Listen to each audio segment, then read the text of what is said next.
Good evening. I would like to call to order the December 3rd Lake Washington School Board meeting, and welcome to everybody who's here. So first, I'll entertain a motion to approve the December 3rd agenda. With a motion to modify it, to pull the naming up above public comment. Other than that, yes, with that modification, I move approval. Do I have a second with that modification? Yes, second. Okay, so it has been moved by Director Carlson and seconded by Director LaLiberty that we approve the agenda with the modification of moving the naming of the new middle school to before public comment. All those in favor, please signify by voting aye. Aye. Anyone opposed? Hearing none, motion carries.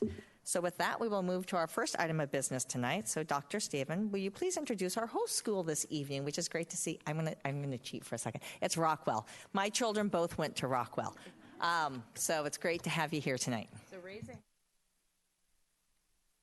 raise a hand who is here with Rockwell tonight. Wow, that's awesome.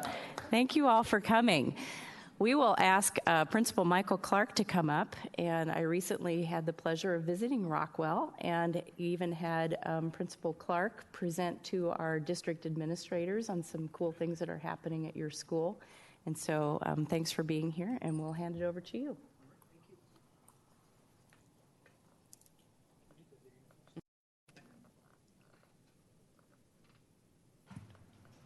Breathe in.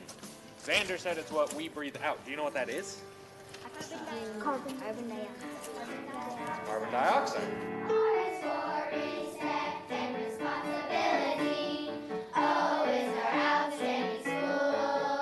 You must be doing here. The smart board. It helps us learn like math. You can do adjectives, nouns, verbs. Got a favorite on your list yet? Oh, you've said a lot of them. We're at Rockwell Elementary. Rockwell is our next host school. We're going to have the opportunity to visit with some of our teachers and our students and see what's happening in our classrooms. We're named after the American illustrator and painter Norman Rockwell. We were constructed in 1981, and the team that named our school wanted to name our school after an American painter and someone who focused on children. And so when you look at Norman Rockwell's work, a little over half of his paintings feature children. We have a very unique mascot, as many Lake Washington schools do. We're the Mighty Beagles.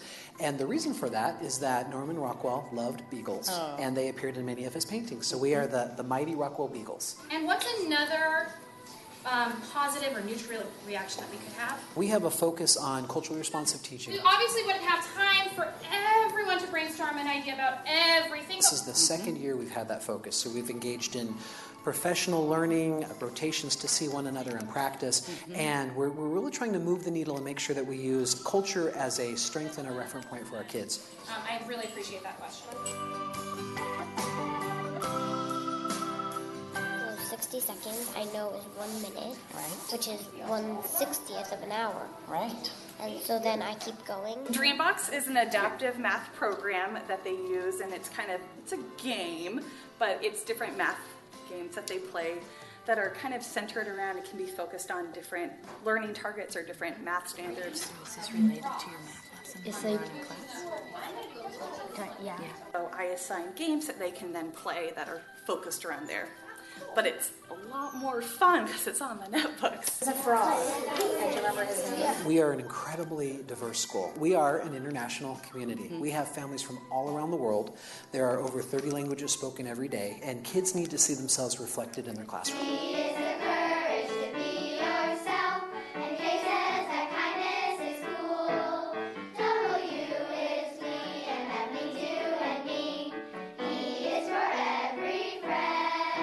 You can help them with writing their reason of why they like their leaf. We are in Rockwell's outdoor education classroom that was built after receiving an innovation grant last year. Scientists relied on each other's drawings to gain each other's knowledge. This is a wonderful space for outdoor lessons, and originally the vision was to have science-related lessons, but it has morphed into an opportunity for classes to have class meetings out here.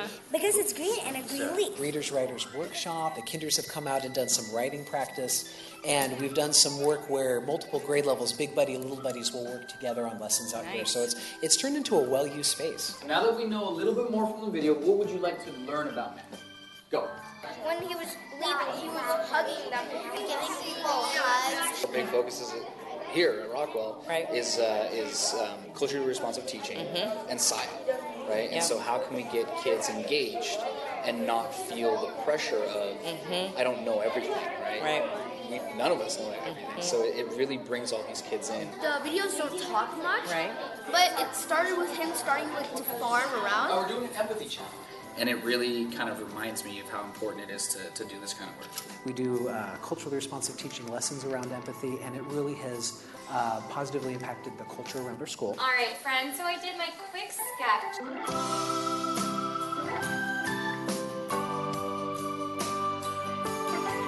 Our school is about community, and it's really about building a positive and welcoming community.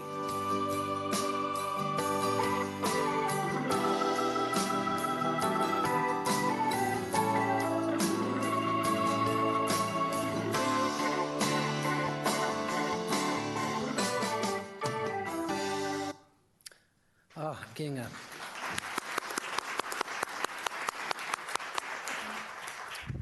I'm getting a little emotional here because I'm so proud of our team, and I'm so glad that so many members are here tonight. Thank you for that. All right, well, good evening, Superintendent Stavum, President Bleasner, and the board. Thank you so much for having us as your guests. My name is Michael Clark, and I'm proud to be the principal of Norman Rockwell, the home of the Mighty Beagles. And as you heard in the video, we are a diverse and eclectic international community in the heart of Redmond. If I had to describe our community in one word, it would actually be that. Community. We are a school community with one foot planted in history and tradition and another foot planted firmly in the future with an eye toward innovation and ensuring that our students are future ready. I'm excited to send you one day the class of 2031. They're sitting in kindergarten right now.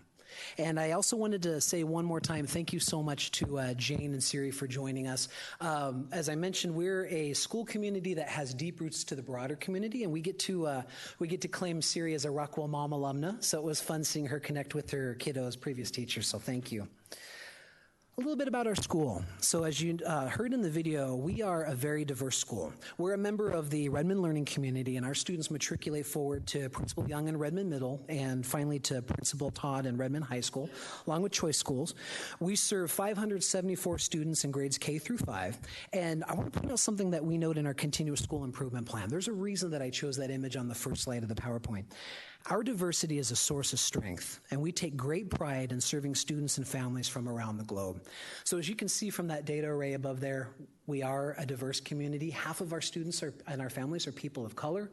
30 languages spoken in our schools every day in addition to English, and that influences how we serve our kids. So as you heard, we are in our second year of engaging in culturally responsive teaching. Quick example of that, in one of our kindergarten classes, one of our kinder teachers used her professional funds to buy a pattern book in every language spoken in her classroom. She had 16 books, and the kids were so excited to see the book in Hebrew and Portuguese and Romanian. It was a great, we have moments like that all the time. Part of our School of Excellence work, we're working on translating signs and materials into the languages spoken by the families at our school. And as you heard Julian say, we're engaging in work around Sheltered Instruction Observation Protocol, which while it's designed for English learners, it's best instructional practice and it's going to help all students. So we work to foster a caring and collaborative community, and we do that by creating intentionality around equity and empathy. Great example of that, Unity Day last week. We've got a wonderful counseling department, right-hand lady, and we did some work around doing a kindness pledge where every student signed their pledge, and we made an art installation about that. We engage our students in social emotional learning across grade levels using Second Step and other curriculum. Again, we focus on empathy. Jane and Siri had the opportunity to see one of those lessons in action.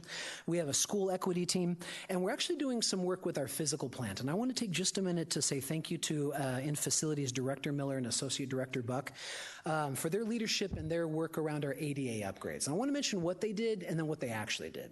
So what they did was they updated our parking spaces. They put in a new ramp that went down that's ADA compliant, filled in spots between the sidewalks, and paved a path around our school. Here's what they really did. They made it so that every child I serve can safely navigate all the way around their school, and that matters. We had, speaking of emotional moments, I remember the first day when that work was done, one of my kinders got off the bus who uses a wheelchair, and he kind of looked at me and said, "See ya," and he zipped away on his own for the first time to go to his lineup position. I actually called his mom. That was a great moment. So Forrest and Brian, thank you for your work around that. We really appreciate that, and every student future ready. I'm also proud to share that we are a National PTA School of Excellence. We worked really hard, the administrative, teaching, and PTA teams, to receive that distinction, and we're not going to rest on our laurels. We continue that work, and so the focus this year will continue around translation services, making sure that students and parents know their rights and responsibilities. We also have a focus on technology and innovation, and again, we're one of the first recipients of a Lake Washington Innovation Grant. Our outdoor classroom is used all the time, and our goal is to expand this in the springtime, put in some more planting beds so that we can plant produce to give to a local charity. So thank you, Director Sanchez and her team, for helping us bring that to life. And also, we're one of the first elementary schools to pilot smart boards in every classroom and teaching space. So the lesson you're seeing on the screen there is from a second grade classroom. Ms. Finocchio is in the audience right now. These are students who, a few seconds later, 3 more students came up to the board to use it at the same time, and they're using manipulatives to create a number that has hundreds, thousands, and 10,000s place, and it's been incredible. We're also piloting Dreambox Learning in 1st, 3rd, and 5th grade, and the initial data has been really promising. Just in the first 3 months of use, we've completed 18,000 lessons. And no matter where the student's starting point is, they've made, on average, 44% growth. So essentially, wherever they start, a half a year of growth in 3 months. And on average, our students who use Dreambox have mastered 8 Common Core standards in that time. So looking at our data arrays, first starting with primary, we use dynamic indicators of basic early literacy skills, or DIBELS, as our primary tool to monitor growth. And as you can see here, we generally perform in the high 80s and low 90s, which really proud of. Go team. And we use a variety of tools to monitor literacy, growth, and development. So thrice yearly DIBELS testing, WalkKids assessment in August, Rockwell designed assessment that our kindergarten team came up with to help us with class placement, data protocols from the teams, and we use time in staff meetings to look at data both horizontally and vertically. The younger grades, kindergarten, a focus on phonemes and phonics. 1st and 2nd grade uses Words Their Way. And something that we do for every grade level team is I make sure that every grade level team has a release day so they can do a deep dive with data and do longitudinal planning around their professional growth and evaluation work and around their continuous improvement plan goals. Looking at the intermediate grades, 3rd through 5th grade, this is our SBA English Language Arts data. Again, we generally perform in the mid-80s to low 90s. Again, we use a variety of tools to monitor data in real time, team data protocols, the Lake Washington CDSAs, the Smarter Balance assessment, but we also use the interim assessments in mathematics, and we'll have a teacher come up and speak more about that. And again, safety net services as appropriate. Mathematics performance, very similar, mid-80s to upper 90s. Regular time by teams to look at data vertically and horizontally. And I'd like to welcome up one of our 5th grade teachers, Mary Kay Weinmeister, to talk about our use at Rockwell of the SBA interim assessments.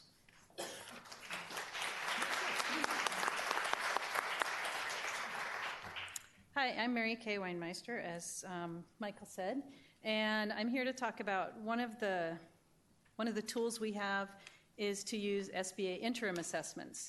And those were made available last year. So our 3rd, 4th, and 5th grade teams piloted those last year and tried them out. It's a good way for the students. It's actually a help to both teachers and students. They get to see the test as it would look on the actual day. So it demystifies what the structure of the test is so that they don't get all weirded out about the big test. It gives us data that we can look at, we can use as a pre and a post test to see and judge if what we're teaching is actually showing growth. And it helps us kind of have a baseline for pre-instruction and post-instruction. And looking at my notes here, it's a low-stakes way to lower anxiety and just get the kids comfortable with the test. So then in April and May when we start taking the SBA, it's just another day and it's not crazy stressful. And it's provided a lot of growth and help to all of us. Thank you, Mary Kay. All right, and moving on to science, I'd like to welcome up Associate Principal Ryan Scott to talk about our initial performance on the Washington Comprehensive Assessment of Science. The main thing I want to point out here, you can see some excellent work by our 5th graders at Rockwell. It's a K-5 endeavor. I know that teachers are really embracing the next generation science standards and starting to employ those, even as we still are in the process of adopting a new curriculum for the district. And the fifth grade team in particular does something called Sci-Fry. And so one Friday a month, they get the whole fifth grade together and do some really great science exploration. The first time I saw it was a Mento stream shooting up the side of the building, and they had it set up to measure how tall it was.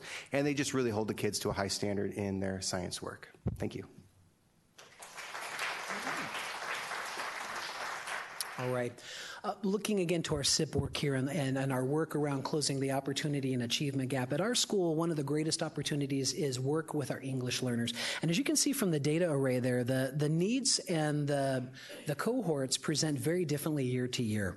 I'm proud to share that we met our SIP goal last year in terms of supporting our English learners and their proficiency on the SBA. And we're doubling down on that. We're continuing that work and expanding it.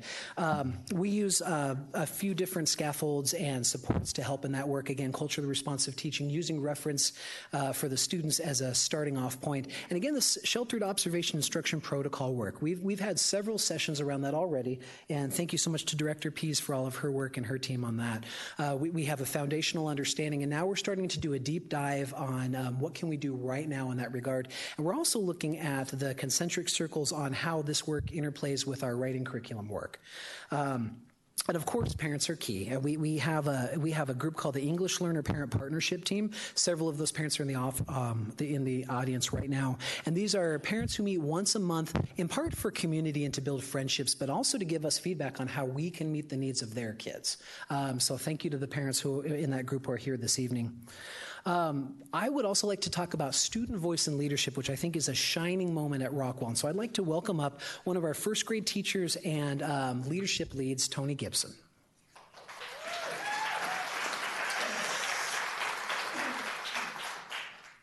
Good evening. Again, I'm Tony Gibson. We've moved our student leadership. It was 2 years ago, a student council where there was elections and assemblies, and we've moved it to a place where we're service group, where every voice counts. We have 26 third, fourth, and fifth graders that have established suggestion boxes in their classrooms. They bring their classmates' suggestions and their own. We're also open to any member of our community, student and teacher, to bring proposals that we can take on and make happen in the school. We currently have a recycling team that picks up recycling every Tuesday. We're working on a student presentation for making our world a better place in terms of picking up trash every day. And we also have a group that are working on making places that are safe at recess for students that don't like to play on the big toy or out on the field playing soccer. And those are all coming from our students. And I think that's it. Thank you. All right, and last but not least, actually last and most excitedly, I'd like to welcome up one of our fifth grade Beagles, Barrett, to talk about his work around service in our community and raising funds for the Lake Washington School Foundation Pantry Pack program. He last year actually was recognized by GoFundMe as a GoFundMe Kid Hero, which came with a $1,000 donation, and he's going to tell you more about that. So Barrett, come on up, friend.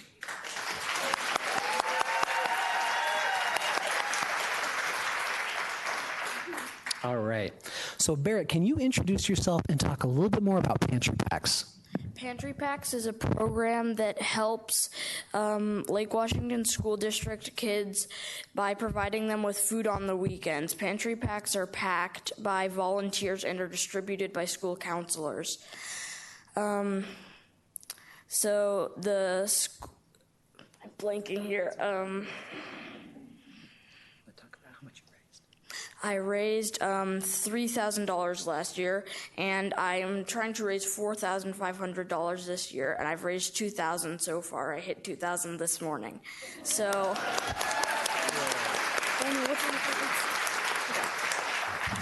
Barrett, can you tell us a little bit, why is this so important to help others? I believe it is important to help others because everyone deserves help. That's a good answer. And, and so our vision as a district is that every student is future ready, and our vision as a school is that every student is ready to be a member of their community and the global community. So I'm kind of curious about what you have planned for the future. What are your future plans? I plan to start a nonprofit and/or continue to help others in the community. All right. There, yes, thank you.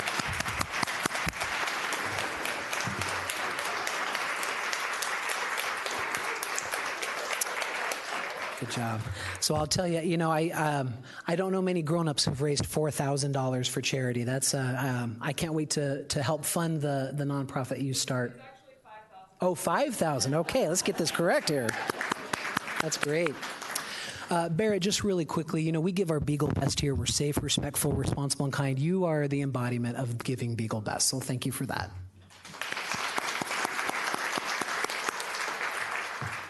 All right. Well, thank you so much for letting us present and for the opportunity to do our part to serve our kids and bring the district mission and vision to life. I'm excited to send the class of 2031 over the stage, and you are welcome to join us at any time. And I know I need to address the board here, but just really quickly, because so many members of our school team are here, I appreciate you every day. You do amazing work for kids every single day, and I just want you to know how much you're appreciated. Thank you so much.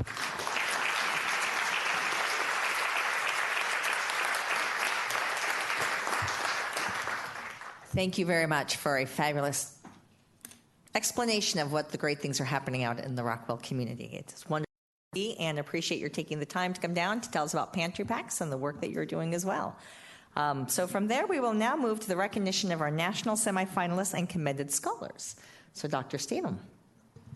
Yes, and I would like to invite Principal Kelly Clapp from Juanita High School to come forward, and she will then go through our list of recipients. And while she's coming up, I would just like it noted, I visited Juanita High School the other day, and I was able to find my way back to my car from the interior building all by myself. I did check to see if she could do it, though, before I just turned her loose. All right. Hey, thank you. Good evening. It's my privilege to recognize some wonderful students here. They've worked hard. I think people just assume kids get great scores, they do great things, and it just happens easily. It isn't so easy. These kids have put in a ton of work. We are all very proud of them. And also, there's some people in the back that I think we need to thank. If you are a parent of one of these fine young people, will you please wave back there? Yeah, there you go. You have supported these students in their quest to be the best. So this year we had 13 commended scholars and 4 semifinalists, which is a big deal. All of these students are just going to come up very briefly, and they're going to go right in order. So Andrea, you're first. They're going to say their name, introduce themselves, a very brief bit, and on we go. So come on up.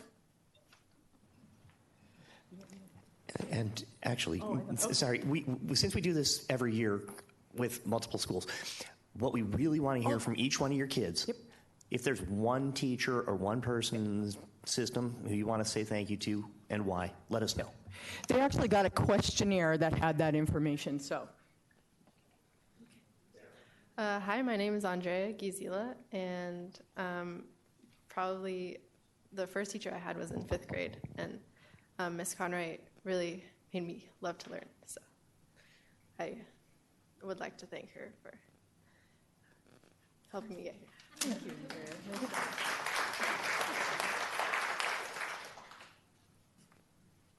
Hi, my name is Jenna Everard. In college, I plan on double majoring in marine biology and computer science. Due to my marine biology interests, I'm looking at colleges on the East and West Coast. So on the East Coast, I'm looking at Boston University and Barnard. And on the West Coast, I'm looking at schools in California, such as the University of Southern California.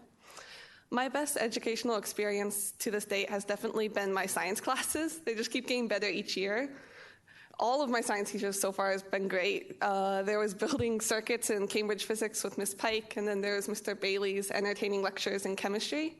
Currently, I'm enjoying my 2 biology classes, my favorite of which is biotechnology from Miss Spitzy, where I can combine my biology and technology interests and learn about the real-world applications of what we're studying in biology. Thank you.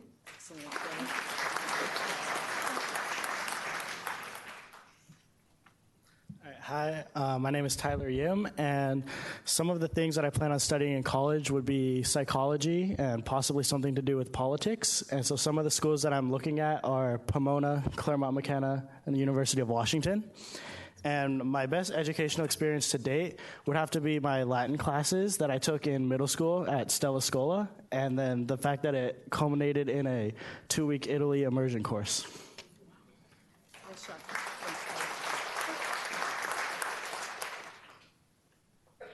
Hi, my name is Nitish Narasimhan, and although I'm interested in sciences and the technology and doing things in the medical field, I think probably my best educational experience to date is honestly all my history classes, especially in junior year and this year with Mr. Deligan, because he has made the class very enjoyable, and I would like to pursue history as well in addition to these science classes. Thanks.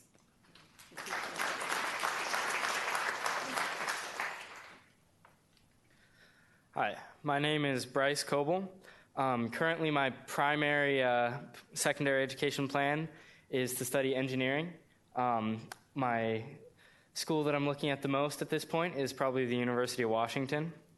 And throughout other things, I'm still considering other options, for example, oceanography or marine biology. But so far, my pick's been engineering. And I would say that, again, contrary to that, it wasn't a science class that I would say was one of my best educational experiences, but it was something very unique. And sophomore year, I got a chance to take a global perspectives class with a teacher who is no longer with us, Ms. Hansen. But she kind of taught us how to think. And the class was very unique in that it was all skills-based about critically thinking, analyzing arguments and sources, and it was very different than any other class that I've ever experienced. So I think that was probably one of my best educational experiences. Thank you. Miss Hansen just moved. It's not, that sounded, it sounded bad. Just thought I'd say that.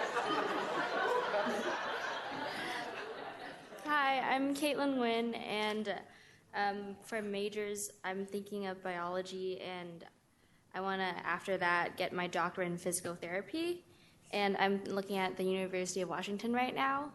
My best educational experience to date would probably be all my science classes that I've taken. AP Biology was really tough, but a really good learning experience for me. Thank you.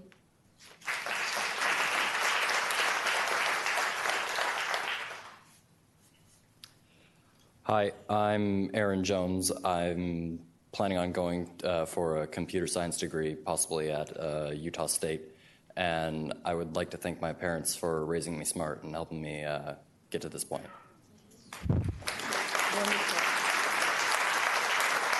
Thank you very much. And each student has a nice certificate that I'll give them back there. Thank you for your time.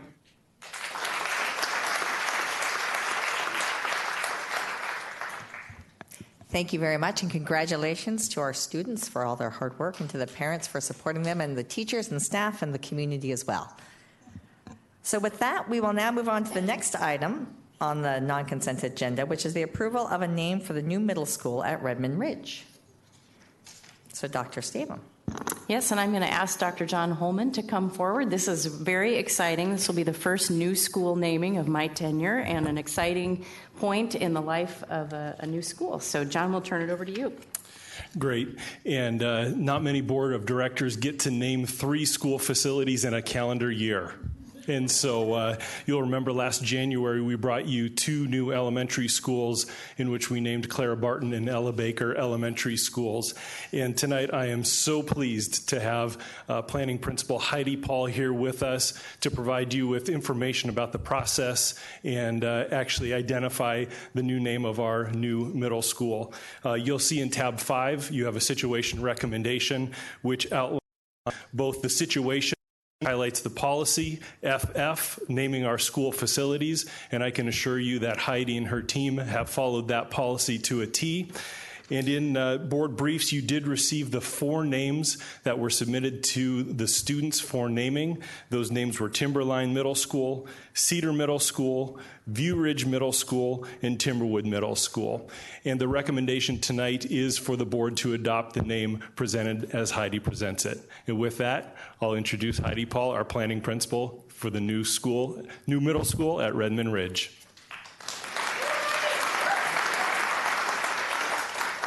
Good evening. As John shared, my name is Heidi Paul, and I must say, as I start tonight, that I have one of the best jobs in the world as I open up the new middle school with some of the most talented and skilled staff members.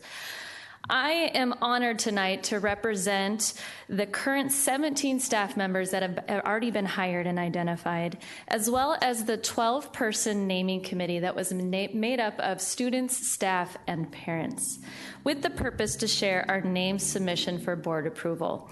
Before I continue, I do also want to acknowledge our Director of School Support, Sue Ann Sullivan, as well as John Holman, for their great support and help in this process. I also want to acknowledge in the room tonight there are 3 teachers who've spent their evening here. We have Candace Wonderchek, who is a science teacher, Barb King, who is a language arts and social studies teacher, as well as Jocelyn Zwink, who is an ELL and safety net teacher. If you could just wave to the audience.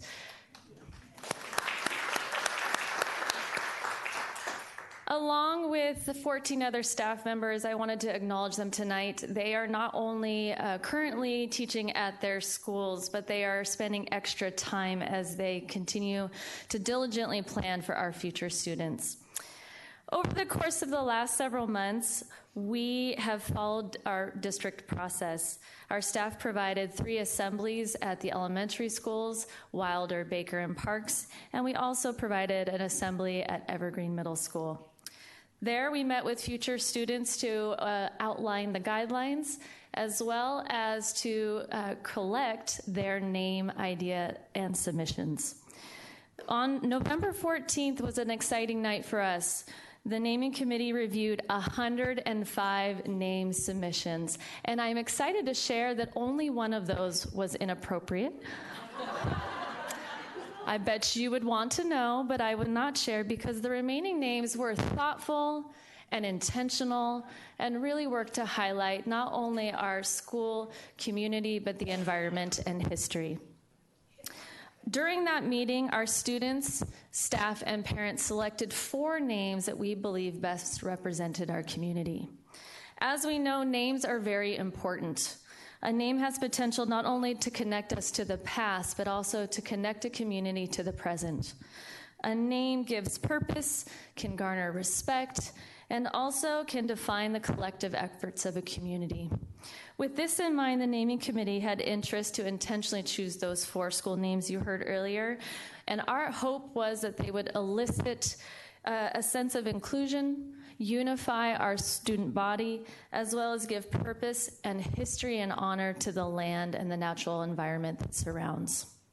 Together, as a naming committee, we learned that in the late 1880s, the Redmond community was deeply impacted by the timber industry.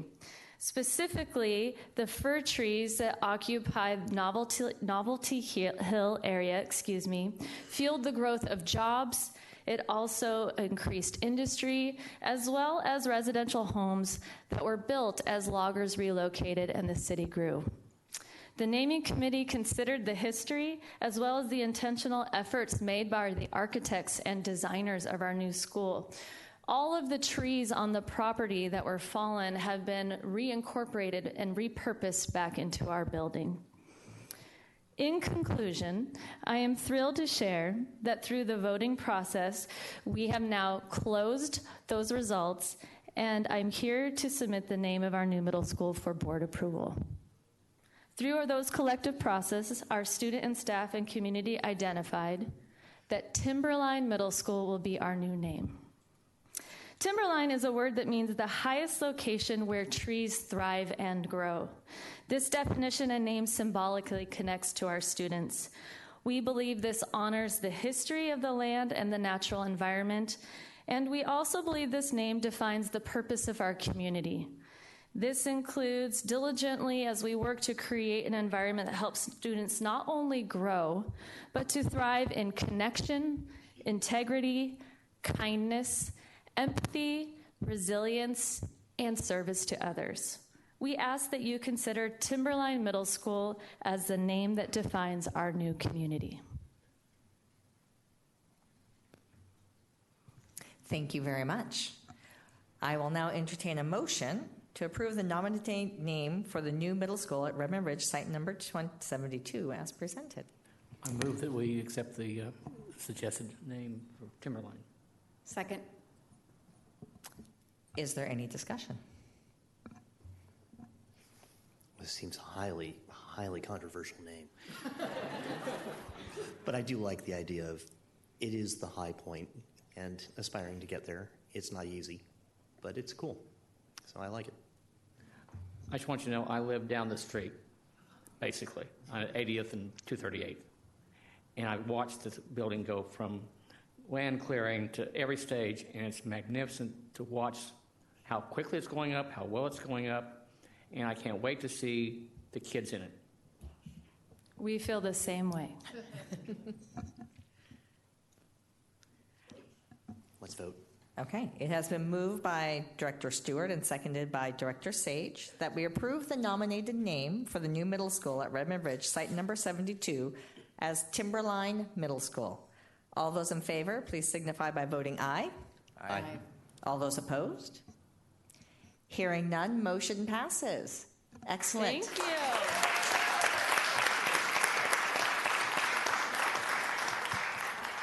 It'll be great to be able to refer to it as Timberline Middle School now as opposed to Redmond Ridge Middle School. So thank you very much for the time it took and for the involvement of community, staff, parents, kids. It sounds like an excellent process to bring this forward. So with that, we are going to be moving into public comment, but I'd like to just take a moment. Just give me a time. So we are in the process. So if you'd like to, we're going to take about a 2-minute break, and feel free for those of you who might have things to do or other things. We'll be moving to public comment and then the rest of our agenda this evening. You are welcome to stay. Please don't feel like you have to leave, but you're also welcome to leave, and we appreciate you taking the time this evening to come. So thank you so much. If you have homework to Okay, so the next item we have on our agenda is public comment this evening. I do have 3 people currently signed up.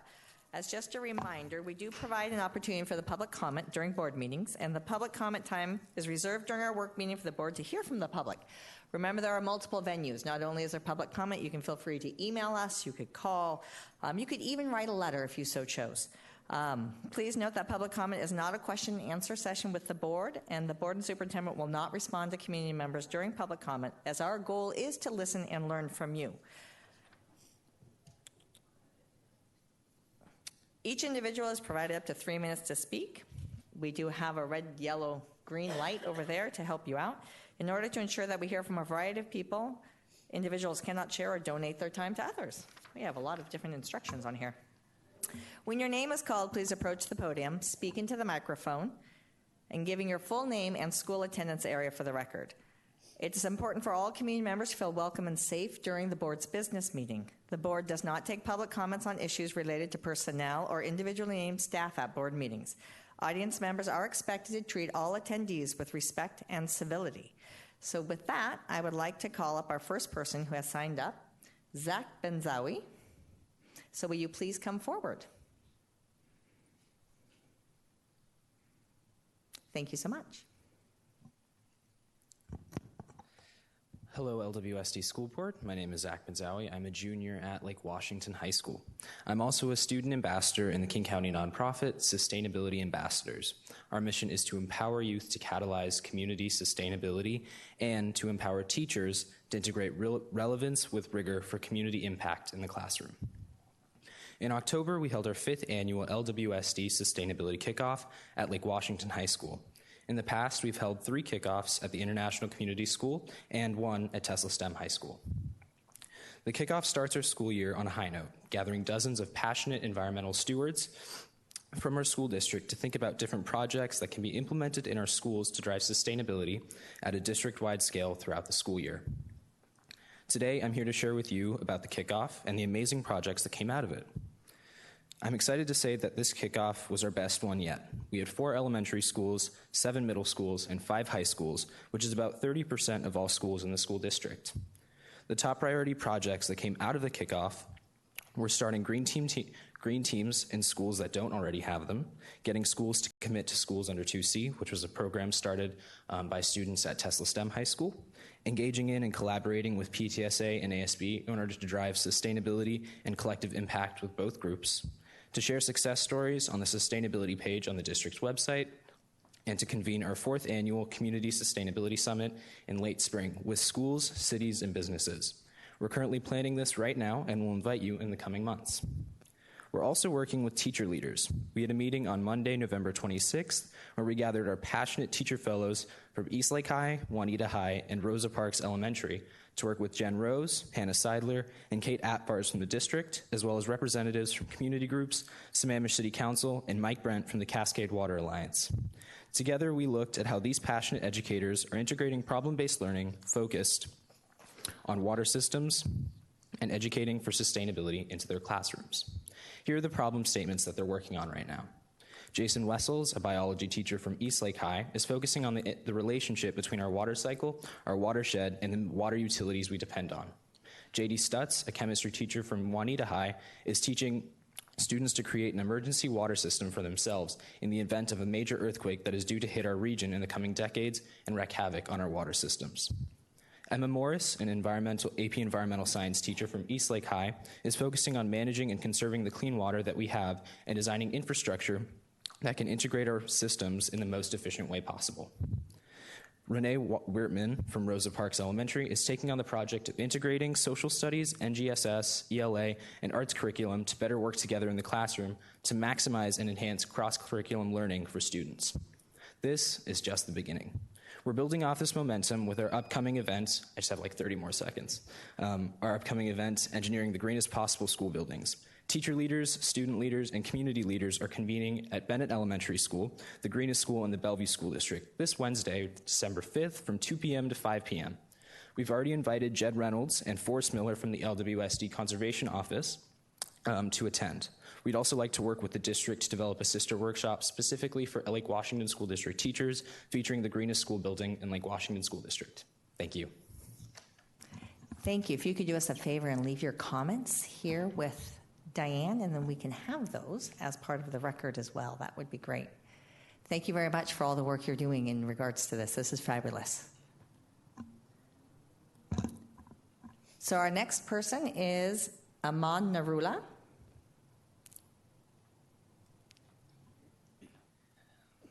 Good evening. I live in Redmond Ridge. My children attend Redmond High, and I spoke with Diane on Friday, who put me up to speak with Shannon Pathima.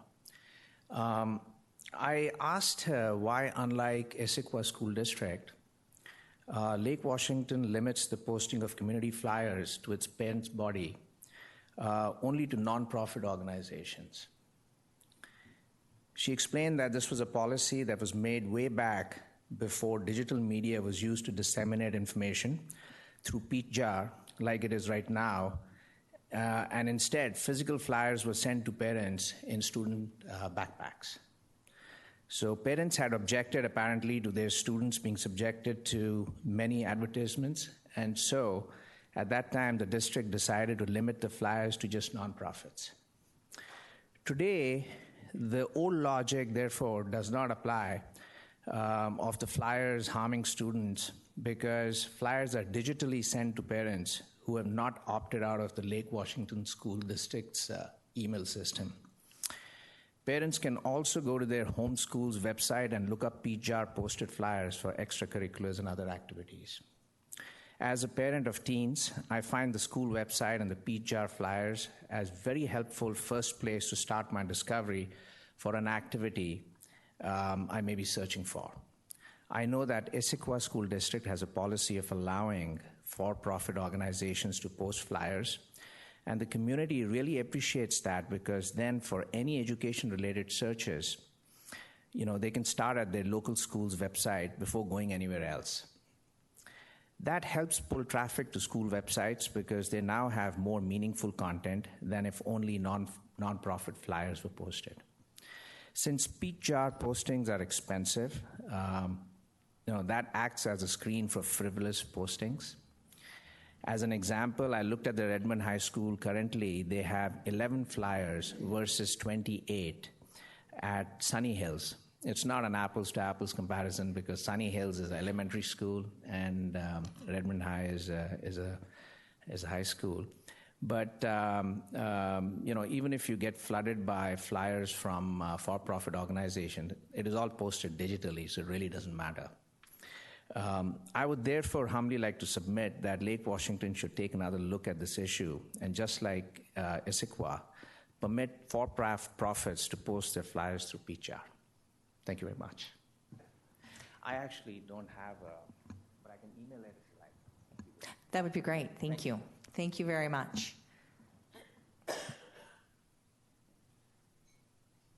And so the third person that we currently have signed up is Corky. Truan, sorry. Yes, your last. I was going to allow you to say that. Corky Truan. Both my children have graduated through the Lake Washington High School Learning Community. Thank you. Hey, happy holidays. Merry Christmas. Dr. Stavin, you're in your 5th month. Welcome. It'll be wonderful watching you continue to work. This is a future ready for every student district. We are for one, for all here.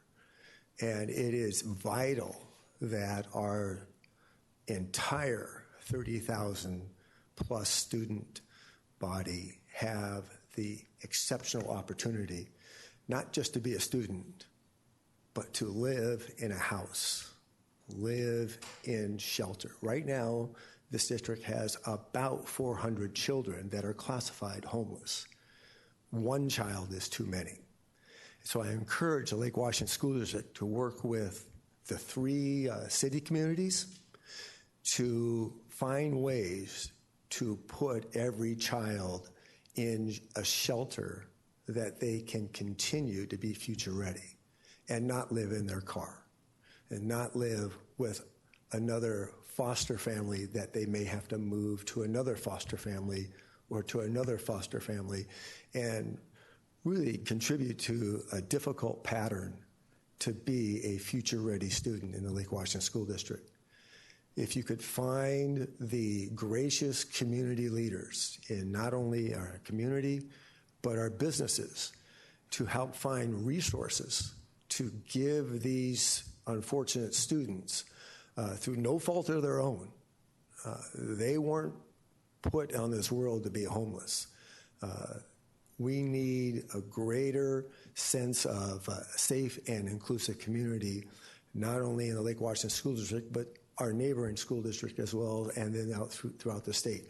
If we take the lead here in the 3rd largest school district in the state, we can start to institute change with our other school districts where there are almost 50,000 homeless children trying to go to school right now. Happy holidays. Let's find it in our hearts to do something proactive here and be a leading school district in our state. Thank you very much. Thank you very much. Appreciate your thought around that and the importance of dealing with homelessness and advocating for it.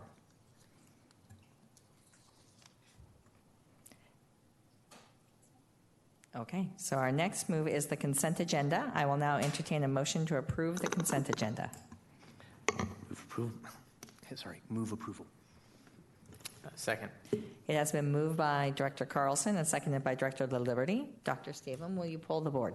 Cassandra? Yes. Eric? Yes. Chris? Yes. Mark? Yes. Siri? Yes. And Dr. Stavin, could you review the donations, please? Yes. This month we have a large sum to report collectively from our PTSA in the amount of $45,375.85, and from private sources who give generously as well to our district in the amount of $2,557.55. for a grand total of $47,933.40. And we want to say thank you to everyone who contributed as part of those donations to our school district. Yes, thanks very much in ensuring that the enhancement and enrichments that the students need in which to be future ready and to address these different needs of our community is greatly appreciated. So we will now move on to the non-consent agenda, and our first item on that is the second reading approval of the 2019 Capital Projects Levy, Resolution Number 2259. Dr. Stavem. And I will ask Barbara to come forward, and she is available for just a brief recap and any questions that the board may have with the understanding that this is second reading.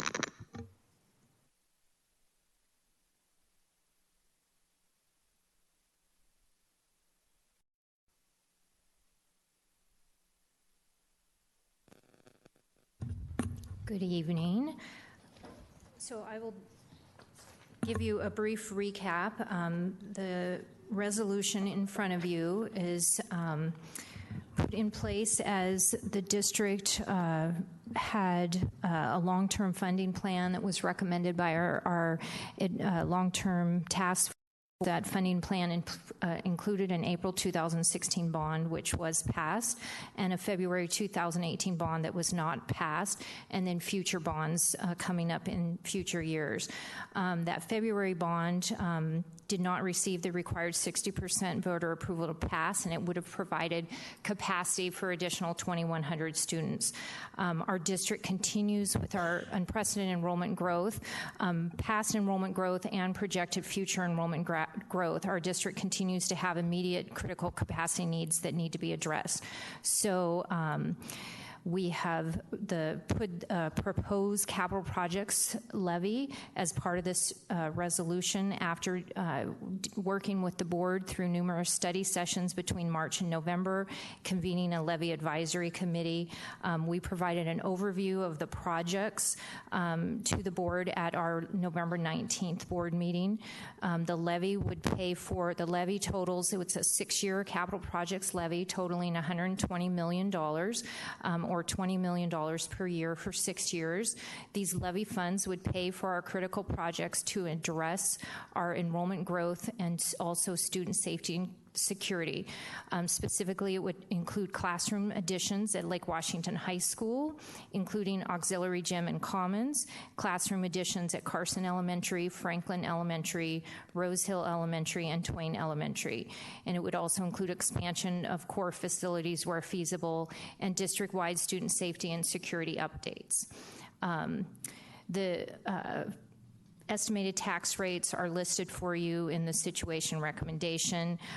There is, with the addition of this levy, it is the tax rate for construction will be maintained at the current rate of $1.16, which includes both prior bonds and this 6-year capital projects levy. So the deadline, in order for us to put the measure on the April ballot, the deadline for the April 23rd, 2019 election is February 22nd, 2019 is when we would have to submit this to the county. Thank you.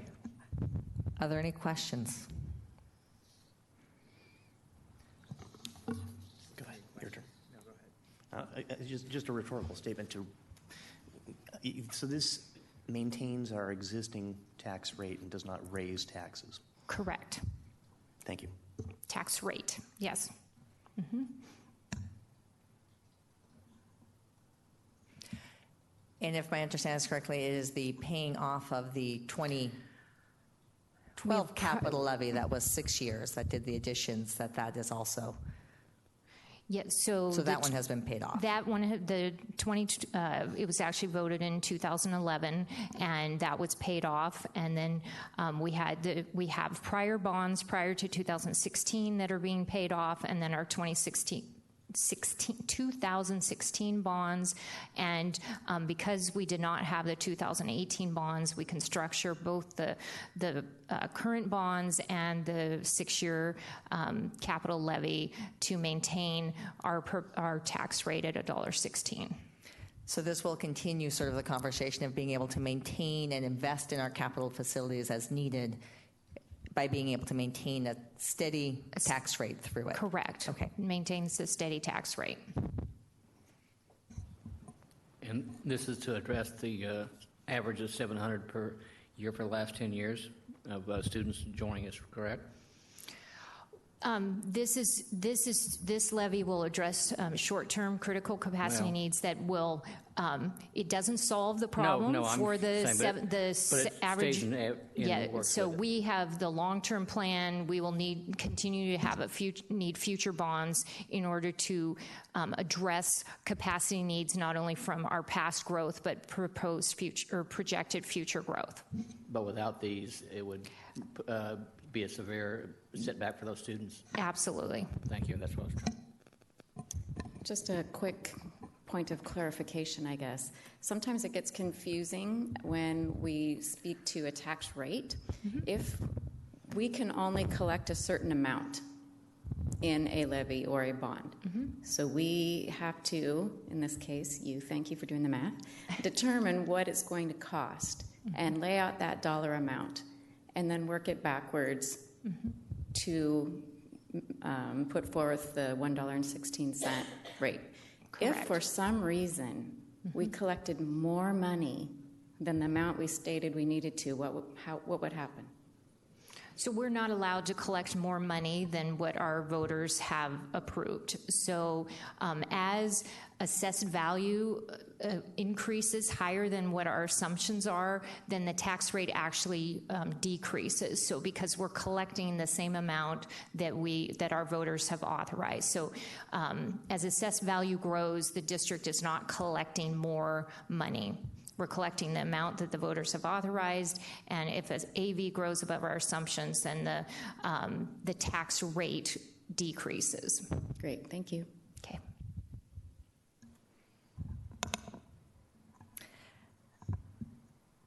Okay, if there are no other further questions for Barbara, I will go ahead and entertain a motion to adopt resolution number 2259, 2019 Capital Projects Levy. So moved. Second.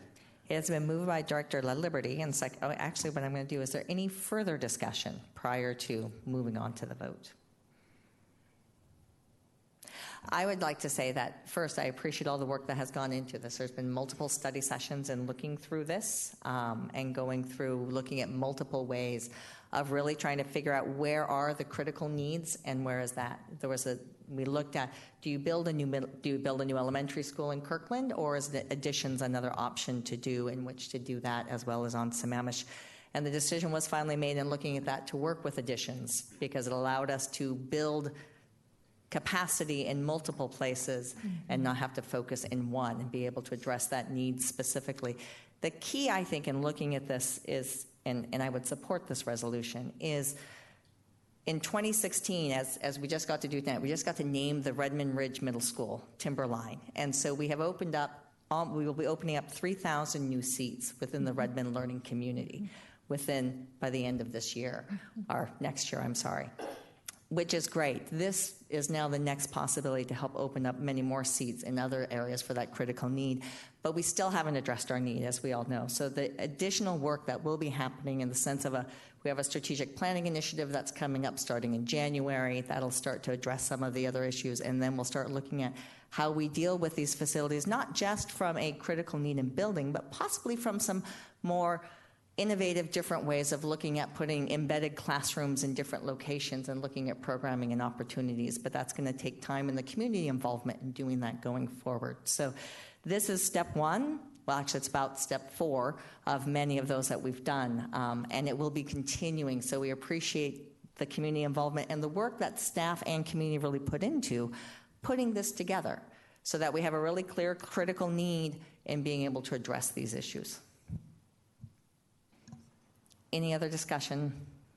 Okay, so with that, it has been moved by Director Carlson and seconded by Director... Oh, sorry. Been moved by Director LaLiberty and seconded by Director Carlson that we adopt resolution number 2259, 2019 Capital Projects Levy as presented. All those in favor, please signify by voting aye. Aye. All those opposed? Hearing none, motion carries. Thank you again for all the hard work on doing that, and We now move forward with step 4.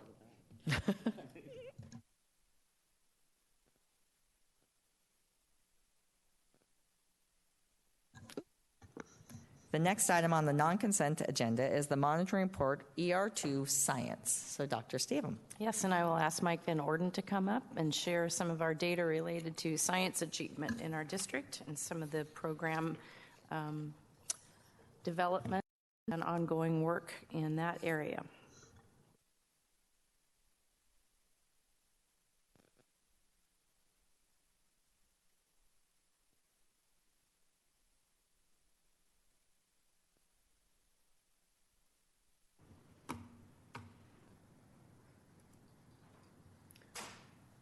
Okay, well, thank you for the opportunity to present on science tonight. Just a reminder, with our ER reports, we're connecting our end results to our executive limitations in this area, particularly around our academic program, with a focus on our programs and curriculum and instruction and assessment that helps our students meet standards in science. Before I go too much more tonight, too, I also want to mention, as we start looking at the data, that we are in a new assessment environment. So we have new Washington Science Assessment results to share with you tonight. So I want to give you that in front so that it will help you to interpret some of the data that we share later. But before we do that, we want to just give a high-level recap of our science program. So at the elementary level, we have 120 to 150 minutes per week of science instruction. Those are typically delivered a couple times a week in 3 units. And those are covering pretty much our old standards. So we are right now in the process of looking at and evaluating our curriculum to see if it actually matches up with the new standards and to make recommendations for potentially new curriculum that would come to the board in the spring. That curriculum would be aligned with our new next generation science standards and Washington State standards. So that could be potentially implemented starting in the spring of next school year. At the middle school level, you'll recall we reviewed our curriculum and made recommendations for new curriculum that was implemented in 2016. That was for an integrated 6, 7, and 8 science approach. And we also developed curriculum alignment guides that help our teachers know how to align the curriculum with the new standards. And then at the high school, the year before, we reviewed curriculum and made recommendations for new materials there as well. Those were in the areas of earth science, biology, physics, and chemistry. We're in the process right now, again, of looking at that curriculum and the courses that the curriculum is embedded in to see how well that's aligned with the new standards. And so the results that we're going to share with you tonight will help us to see how to best match up the experience that students have in their courses as well as the course sequence they take. And so that is a process where we're looking at things like seeing if we can embed earth science content in biology and chemistry courses, or seeing different course options that students can take over their 4 years in school. At the high school level, students are required to take 3 years of science. 2 of those are required lab science courses, and then there's a third course that students can take that's aligned with their pathways and interests. I don't believe, have any science classes that are not a lab-based science class. So just that's something to know. That doesn't mean we couldn't offer science courses in the future that weren't lab-based, but currently all of our science courses are lab-based. So tonight in our presentation, we're going to share results for elementary, middle, and high school. And as I mentioned earlier, we have a new state assessment for science that was administered for the first time last year. And so a couple big ideas there. One is it's a new assessment, so it's a baseline. In the past, we've shared trend level data with you, and so tonight we're really looking at kind of a first year of data. The other thing to remember, whenever there's a new assessment or new curriculum or new program that's implemented, there's typically something called an implementation dip that follows. And so you will see some of that potentially in our data tonight. That is a function of a new assessment, new procedures, a new structure sometimes. And so we'll unpack that a little bit, but that's just something to know in advance. So overall, our grade 5 students performed relatively well. In fact, they were the highest scoring group of students in the state among the 49 largest districts.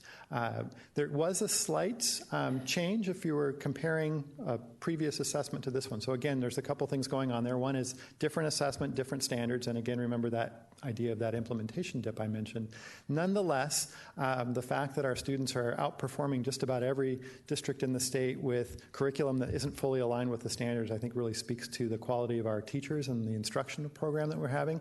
And then we anticipate with new curriculum that is better aligned to standards, we should see what we typically see after a new assessment's implemented. You see a slow and steady improvement in performance over time. So I think this, again, is something to take with a grain of salt. Be careful about comparing to past year's results and to see how our students are doing moving forward. So we'll see a trend emerging starting next year, and so we want to see that we're making steady growth over time. And I think, again, that number one among the 49 largest districts, I was looking at similar districts around the state, and we're just doing amazing work. The other thing to note is, again, we're not comparing, we're not looking at a trend, but the difference between the scores last year on MSP and the new scores were about a 5% drop for us. Most across the state, it was about a 10 to 12% drop. So that speaks to kind of that gap was much more significant in other schools and districts. So looking at subgroups of our students, we do see the similar patterns that we saw with math and English language arts, that there is a gap for our Black African American students and Hispanic students. Remember, the number of Black African American students is such that we don't have a state ranking. At the same time, there is an achievement gap. For our Hispanic students, there's an achievement gap, and our students are ranking right now 9th in the state. So again, that's an area to work on, and at the end of the presentation tonight, we'll talk about some of the strategies and approaches we're thinking. One of the main areas we're looking at is the culturally responsive teaching that you heard about earlier when Michael Clark was talking about the school's approach. One of the things that's interesting that we don't have displayed here, but worth noting, is that when you control for income and language, so you pull that out, we still have a gap for our Hispanic students. So Hispanic students that are speaking English, they're not in an EL program, and they're not low income, are still not performing at the same level of some of our other groups. Special education, we also see a gap. Again, though, it's good to have that comparison to other schools and districts. And so for our grade 5 students, they're in special education or receiving special education services, highest ranking among the 49 largest districts. So that's noteworthy. Still an area to focus on and still an area to work on. At the same time, as I mentioned last time, that's not something that would necessarily then ask us to go forward and look and see what are other districts doing. It's more, how do we improve the services that we're offering here within our district, because we're outperforming other districts around the state.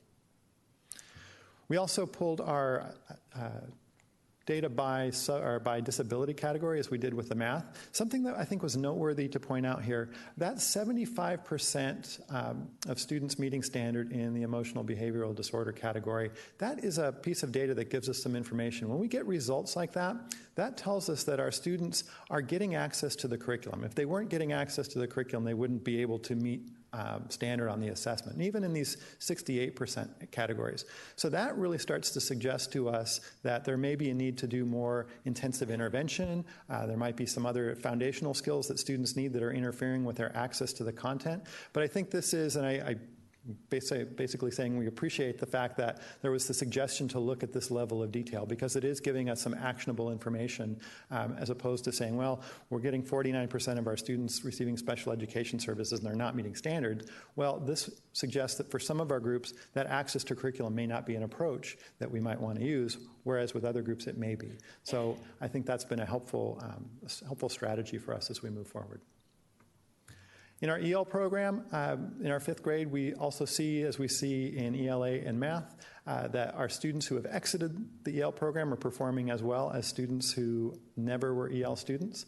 And our 5th grade students who are still in EL program are ranked 2nd in the state. So some pretty great results in elementary. And again, knowing that we have curriculum that's not closely aligned or carefully aligned with the new standards really gives us some hope as we look forward to seeing that we'll have potentially new curriculum that really is tightly aligned. We'll have students that are more familiar with the tests, and we're expecting that our performance should continue to improve.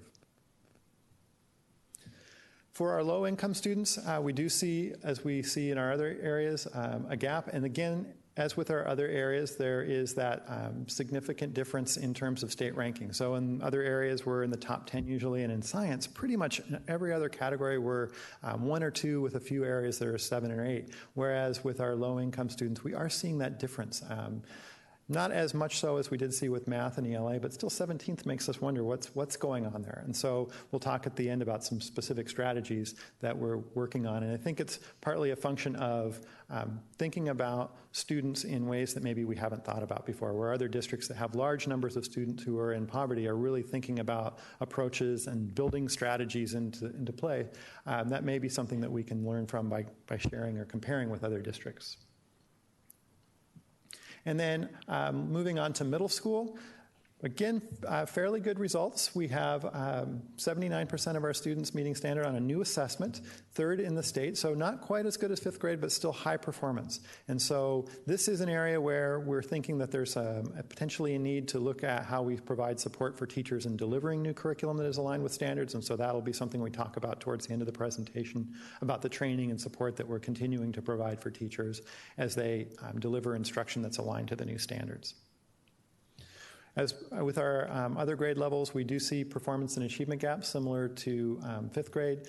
So our Black, African American, and Hispanic students, we're seeing that gap. And again, even when you control for language with both Black, African American, and Hispanic students, we see a gap. And when you control for income, you see a gap.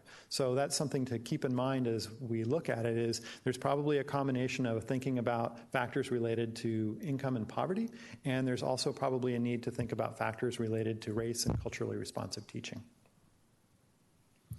Looking at special education, as I mentioned before, similar results.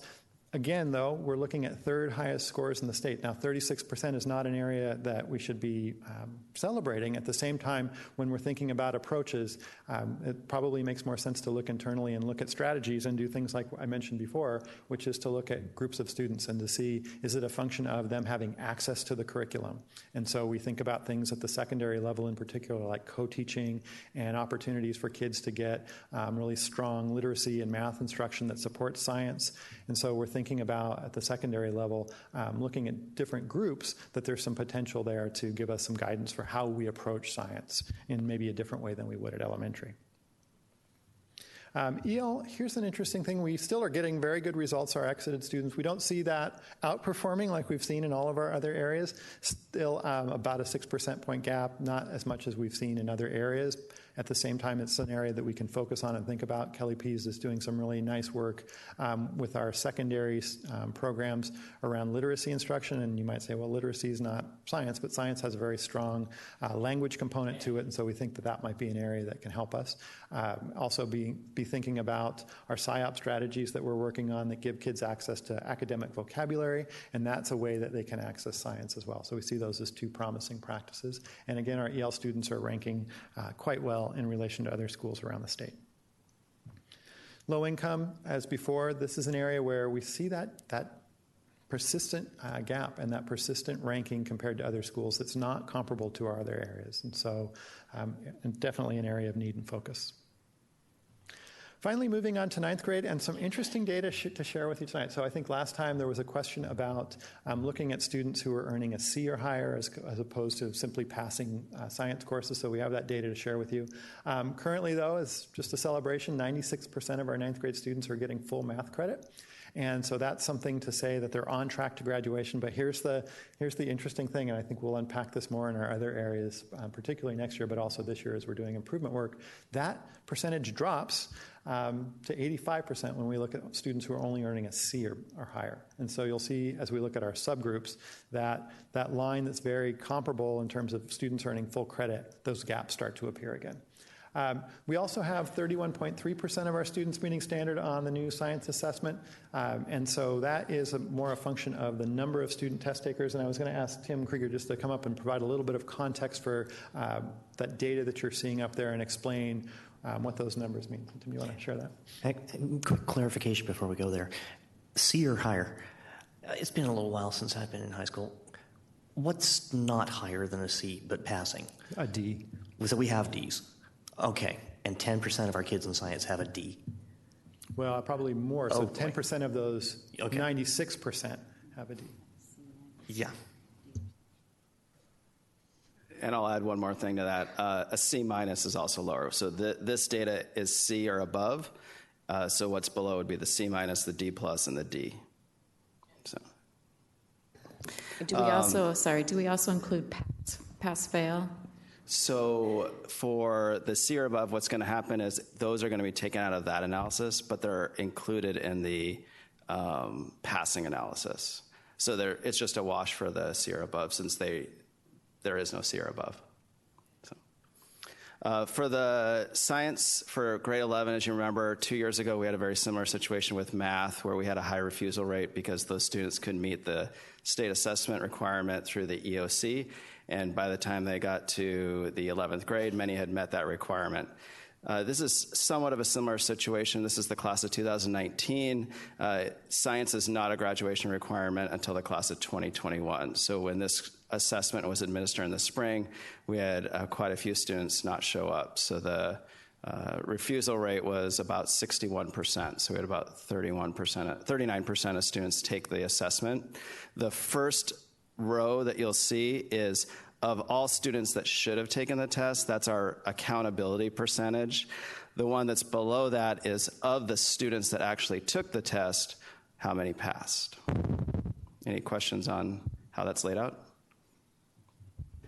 And do we have information on representation within the kids who bothered to show up? You'll see that in the coming slides in terms of, you'll look at the number that we're expected to Sorry, be there. It's not so much the number that showed up. I mean, it's going to be 30% pretty much across the board. More, it's a matter of, did our AP students show up or not? And did our non-AP students show up or not? I'm curious. I don't have that off the top of my head. We could definitely find that out, though. Okay. But you'll see in the coming slides the difference by SPED and race ethnicity. Yeah, thanks. The other thing I'll add to that, and I'm going to date myself, I think it was about 15, 20 years ago, I was sharing information about a new state graduation requirement, high-stakes assessment, and people were going, oh, what's the 31%? And we said, when it becomes a high-stakes assessment, numbers go up, test scores improve. So for the class of 2021, is that correct? It'll be a graduation assessment, and when students know that it's a high-stakes assessment, we typically see a pretty significant increase. So we want to be really cautious with this data. One, in terms of who showed up to take the assessment. Two, in terms of how seriously students are taking an assessment that doesn't have a high-stakes accountability measure. So just take that with a grain of salt. Similar to a new first year of an assessment and an implementation dip, we want to be thinking about these numbers and analyzing them, but also recognizing that there's some limits to what we can interpret from them. And another clarification, because I haven't been paying as much attention at the state level as I should be. They're doing away with the end-of-course assessment. Does this mean you're going to have 11th graders who are in AP Physics having to go back and take a general science assessment? As of now. And so, okay, if that you're a betting just man, entered my things yeah. I'm lobbying my Right. legislators on. Yeah. I think, again, I'm going to just give a little bit of editorial here. We're performing quite well. So we're typically one of the highest performing districts in the state. There are districts that aren't at that same level. And when we have large numbers of kids that aren't meeting a state graduation requirement in the 11th grade, I think there's going to have to be something that happens. That would be my prediction if I was a betting person. So looking at our results, and again, this is where I think it is interesting. So this is data that we do have that's consistent year after year, and it was a response to a request by the board to look at students that are performing at a C or higher. Those gaps start to come back. And so here we were saying, yeah, we're doing really well, our students are passing classes, and we do want our students to pass classes because that helps us to know that they're on track for graduation. And that's one of the things we measure. We also want to make sure that when they do graduate, they're prepared for the opportunities that will be presented to them. And so this is starting to give us an indication of that and giving us an area of focus, that when we do look at C minuses or Ds, that we do have students that probably need more support.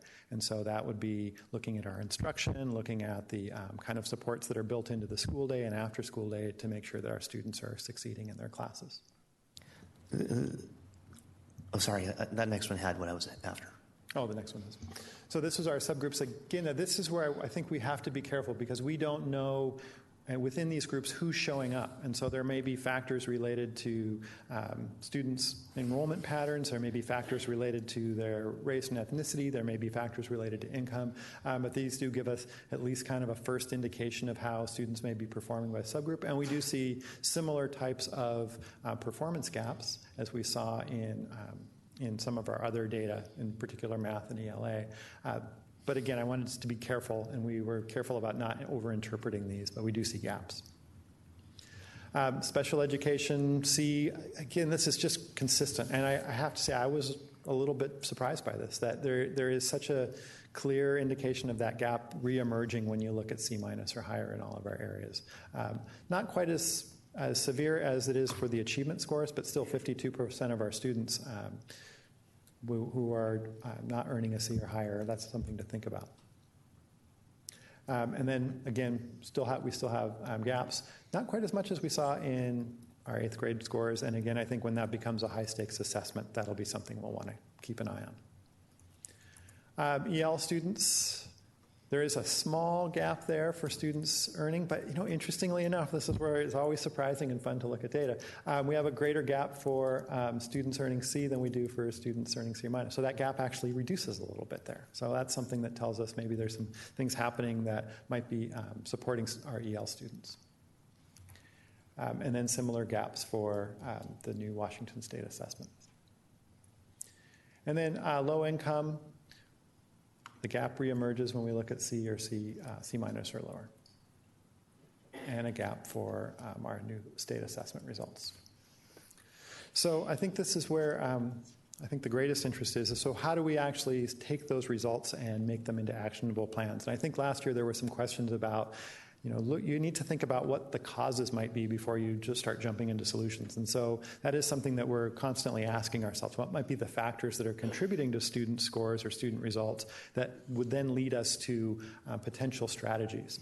And so we think about a couple things. When we think about race and ethnicity, for example, we know that student performance is compounded by income status, and that's something we need to be thinking about. But we also know that if you control for that, there are some factors that are probably at play in our classrooms. And so a lot of our work around equity and culturally responsive teaching are founded on the idea that if we can attempt to connect to students and connect to their culture and have curriculum that reflects them and have our teachers well trained, that might be a factor that helps us get to that gap related to race and ethnicity. And in particular, as we look at our new science curriculum, we had some training for our adoption committee members around bias and cultural competence. We also are doing the same with our instructional materials committee, and that's really one of the foundational things we're looking for in new curriculum. So as new curriculum comes on board, we're looking at racial equity as a lens to view it. We're also looking at instruction that goes with it. So when we do our science training next year, we'll be making sure that PSYOP is a strategy that's integrated. So then we're thinking about culturally responsive teaching and English learners together with science training and really taking advantage of the time that we do have with our teachers. We're also thinking about students from low-income households and a need there. So we know that there's a whole series or a whole host of factors that affect student performance when they're in low-income settings. So one is, that early learning and access to high, rich vocabulary. And so our Head Start preschool program and our new science curriculum at the preschool level really is designed to provide that really early support for kids. And then continuing that up into the elementary grades and knowing that making sure that kids get really high-quality literacy instruction and that PSYOP focus, even for students who are not EL, is a function that will help, or a strategy that will help meet the needs of some of our students who are in low income.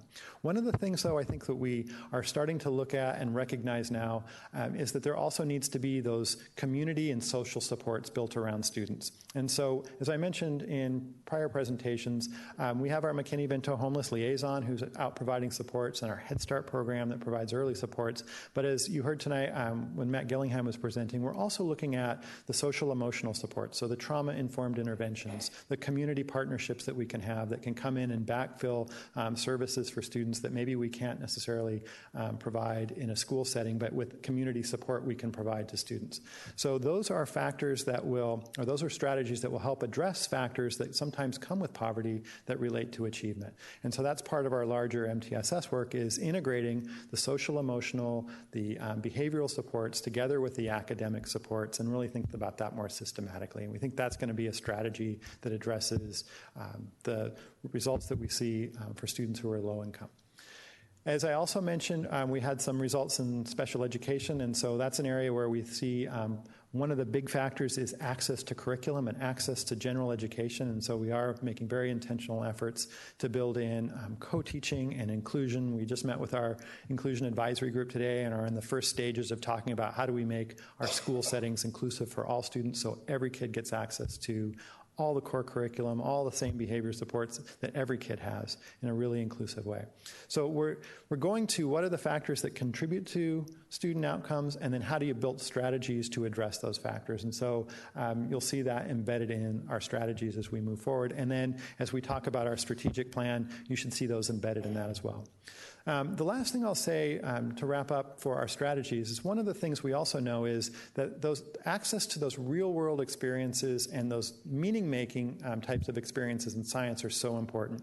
And so Dr. Stavum has been really pushing us and encouraging us to think about things like coding and STEM in our curriculum, and so that'll be part of our elementary science curriculum. As we look at our technology levy, we're looking at technology that builds in really rich STEM opportunities for kids.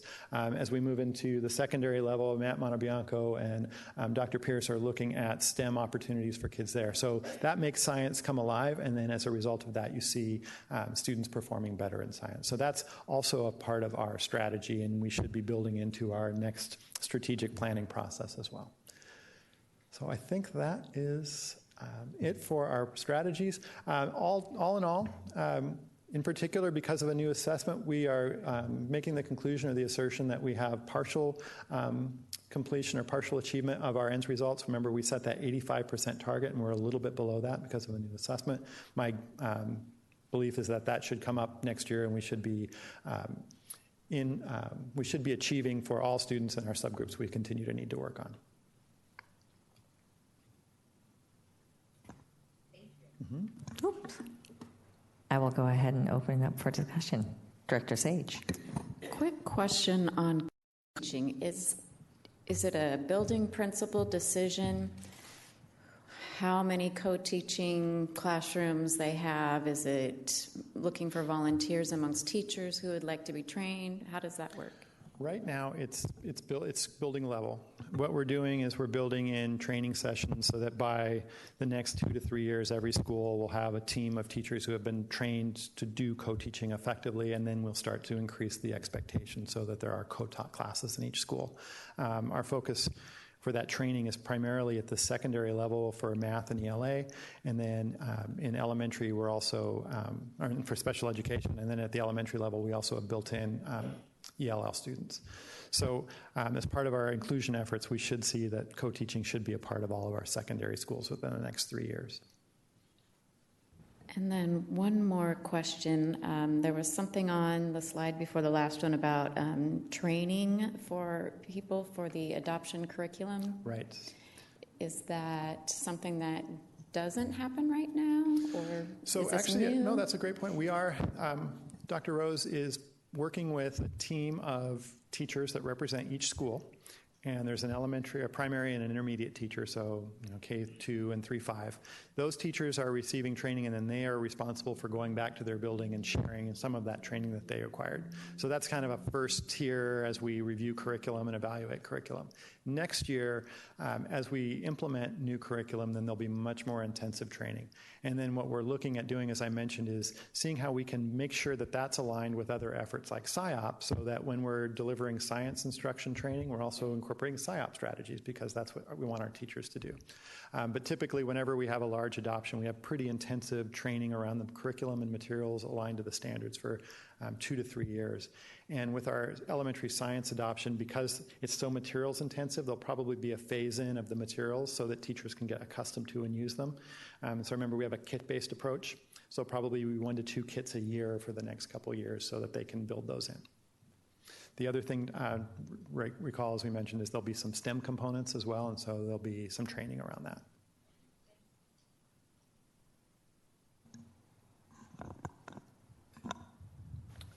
Go ahead. So you didn't call on me, but I'm going to go ahead anyway. Go, Director. Okay, thank you. Mike, I noticed that with the new test for 2018, there's the income gap. I'm sorry, the achievement gap for low-income students grew dramatically because under the new test. Yeah. Is that well? I'm going to ask you to speculate as to why that's the case, and then I may have a follow-up question.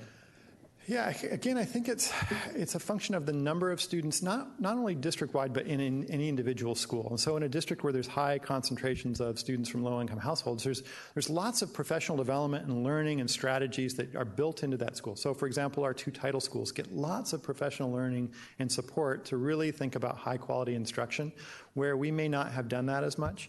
I think so that's an opportunity for us to think about is how do you deliver really high-quality literacy instruction that supports all kids. There's probably some other things, as I mentioned, though, those support. So I was talking with Jeff DeGallier from Muir, saying, thinking about how do we connect to the community and provide family supports that will allow us to reach out to families, do wraparound services, take care of those needs that my families have that might address that. So that's something else we're thinking about is that social emotional part. If I could just follow up, have you looked at the schools and compared low income by school as to outcome on? So again, very interesting. So typically you would expect that as the rate of students that are from high or low income households increases, achievement decreases, right? For us, we actually get this kind of weird inverse relationship. Our 2 title schools have some of the higher performance in relation to their population. So they're actually outperforming where you'd expect if you rank all students on a trend line of rate of free and reduced versus achievement. So that's something that, again, points to there's probably some very specific intentional professional learning that's happening in those schools, as well as some ways of thinking about providing services that we could replicate and put into other schools. And sorry, I'm going to restate that because I want to make sure I understood. That if you're just comparing the low-income students at the title schools, they're outperforming low-income students at the non-title schools. Some of our schools with much lower percentages of students from free and reduced price households. So again, that trend line you'd expect is kind of reversed. Go ahead. So one other follow-up on that. If you were to just plot it based on percentage of low-income students and percent passing of those low-income students, do you see a relationship between those as they go through? Interestingly or is it enough, a U-curve, or is it? There isn't a pattern for the whole school. So Tim's done this really wonderful trend line for all the schools in the state. So you'll have very low free and reduced, very high achievement, and then higher free and reduced and low achievement. So you get this declining achievement trend. We have some schools that are outperforming way above where you'd expect them if you look at schools in similar demographic bands, right? So you'd expect them to be performing much lower than if they were getting high free and reduced, but they're actually really performing quite high. In fact, much higher than students with lower free and reduced. But there's not a clear pattern. Like some schools are doing really well and some are under the trend line. So I think it's, part of it's a school to school and a multi-year review. But it's not a clear, like across the district, all of our students are underperforming where you'd expect. Thanks. Questions? Okay. Director Stewart, I think Chris would like to wait. I'll let you go first. Okay. You have a lot to say, I say. Noting that you said that the Title I schools, you had higher performing, it would seem to me, having been in some of those schools when I was growing up, it seems to me that perhaps it's the social issues facing those students that, where there's more of a diversity of incomes, that there may be more pressures or different pressures than you're seeing in a school that has very high Title I. So I think you're seeing a different dynamic between the students and perhaps the environment of the school. Yeah.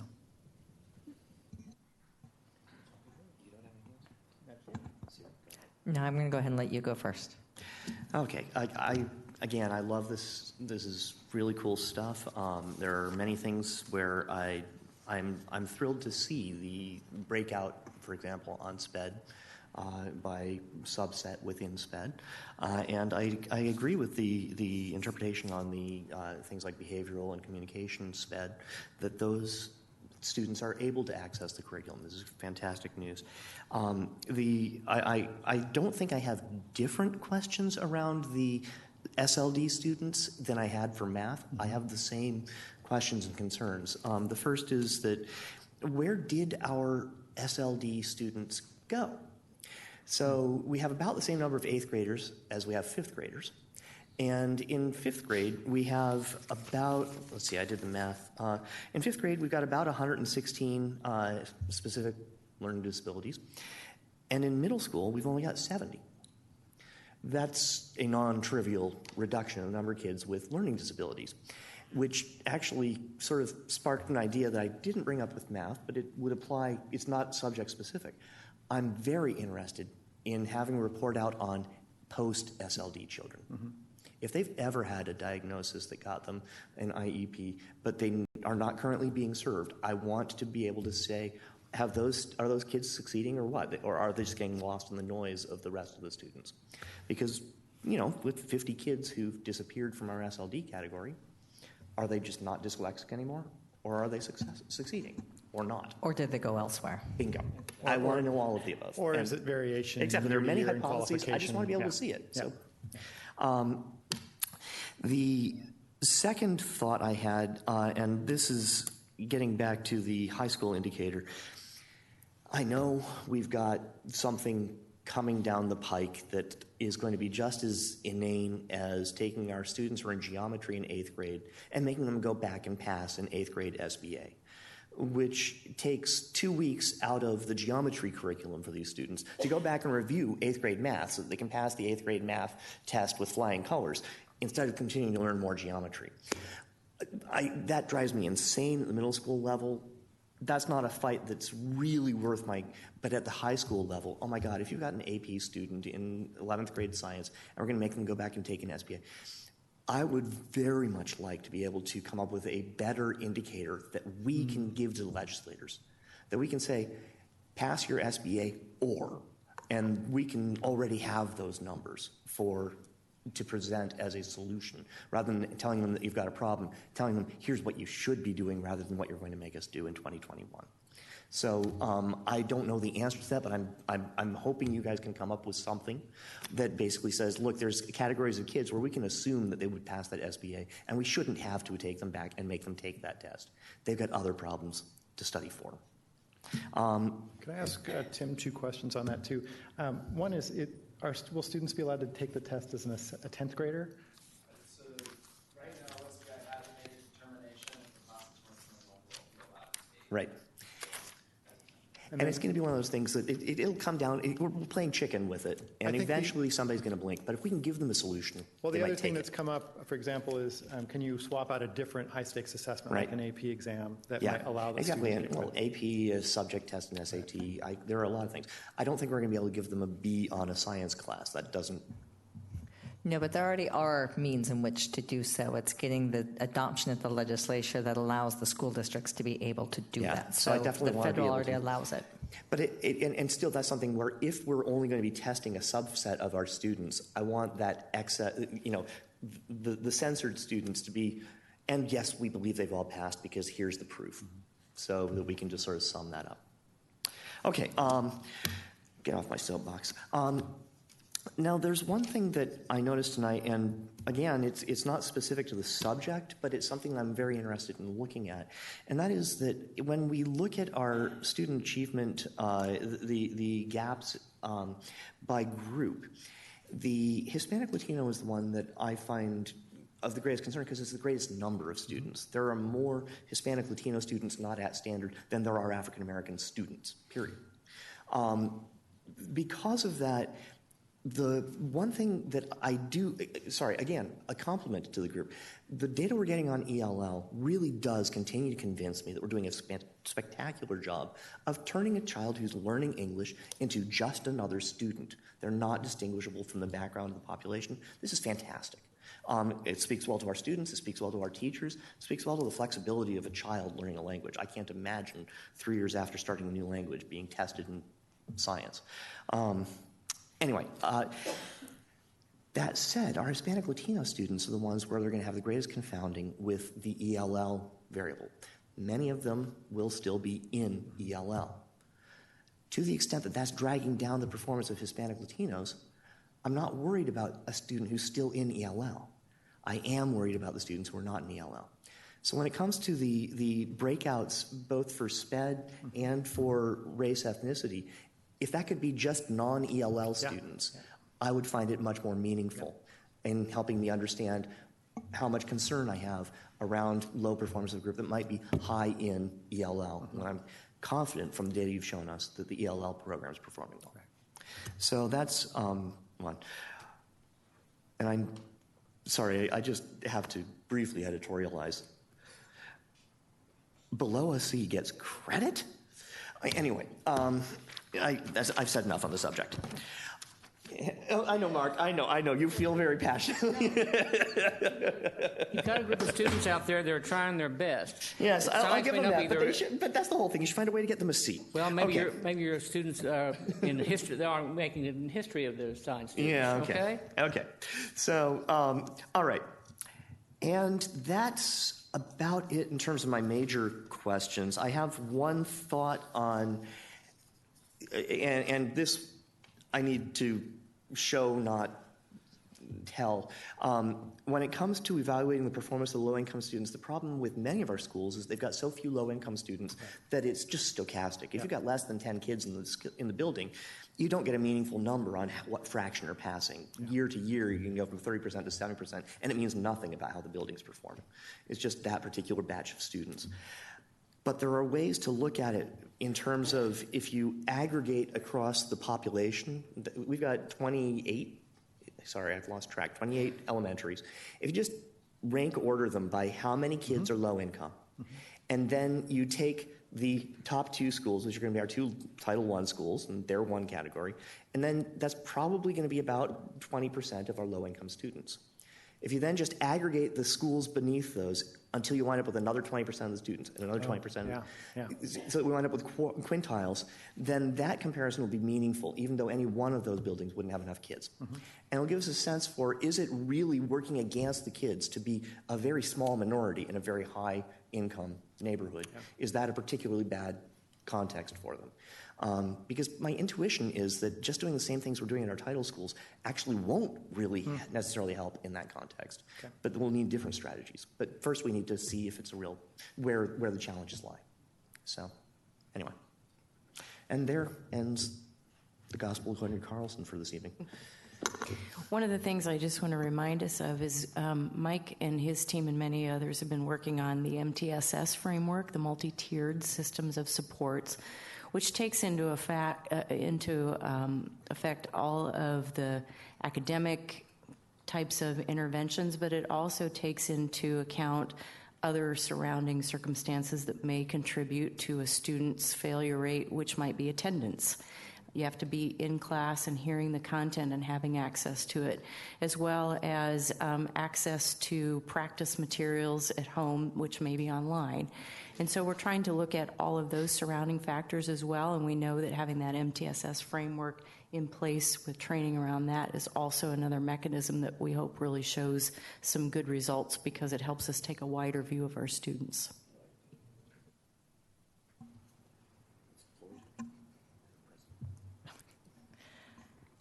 All right, thanks again for all the work. I do think I appreciate the grade C and that breakout and doing that actually with the math and the algebra and that piece that we've spoken to. I think that would be highly beneficial actually for any time we're looking at that, because especially with math and those build. And so if you have a D and unfortunately you've missed that information, will you be able to make it up the next time around? So that's kind of the concern that I would see with wanting to do that. I know we do have some, I think, Tesla STEM, if I remember correctly, has a requirement if you don't have a C, you take that course again. So there is something to think about of how we work with that to ensure mastery of subject, not seat time. Also, the other piece was that 10% drop that you saw.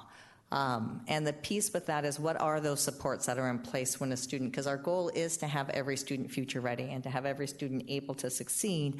How effectively are we doing those supports? I just know at the college level, my daughter has dyslexia and struggled for quite a period of time. We did a lot of tutors. So luckily, I was able to do a lot of tutoring home, and then when I wasn't able to do the subject she was doing, I was able to pay somebody to do so. We have in our community families that can also do that, but we have many that can't. Right. And that means that we as a system have to be able to provide that opportunity. When she got to college, she was able to access a tutor for any class she needed in which to be able to do the pre-learning, the post-learning, the just following through on that information and have that opportunity. and she was able to succeed and graduate with her bachelor's. Without that support, I'm not sure she would have made it. I think that's something we should be thinking about stronger within our own school of how do we provide that more one-on-one instruction when necessary. We do some off tutoring, but if you've ever had to go to if you ever have to go to a doctor, a different doctor, and then you have to explain your issue again, and then you have to explain to the next one that you see the same thing again, I think it's the same thing with a tutor, that unless you have a consistent person, then you're constantly re-explaining what's happening and you don't nearly get to advance. So I guess those structures and supports I think are key because we want our kids to be able to take whatever class they want, social studies, and we want them to succeed. It was great to hear the National Merit Scholars tonight speaking about, I like STEM, that's probably where I'm going, but really it was my social studies that did the critical thinking, and it is those liberal arts in that way and that creative piece. Those are important things to play in, so I think we need to play that out more, and this data, I think, starts to provide some of that. Probably my biggest concern when I saw that was low income. When that ranking in general, so I appreciate the extra work that came in and the way that looking at, I think it is very hard to be low income or economically vulnerable in a very affluent community. I think it's a much more, because as a school district, we have our parents can pick up a lot. We still require paying for AP tests, IB tests, SAT, ACT.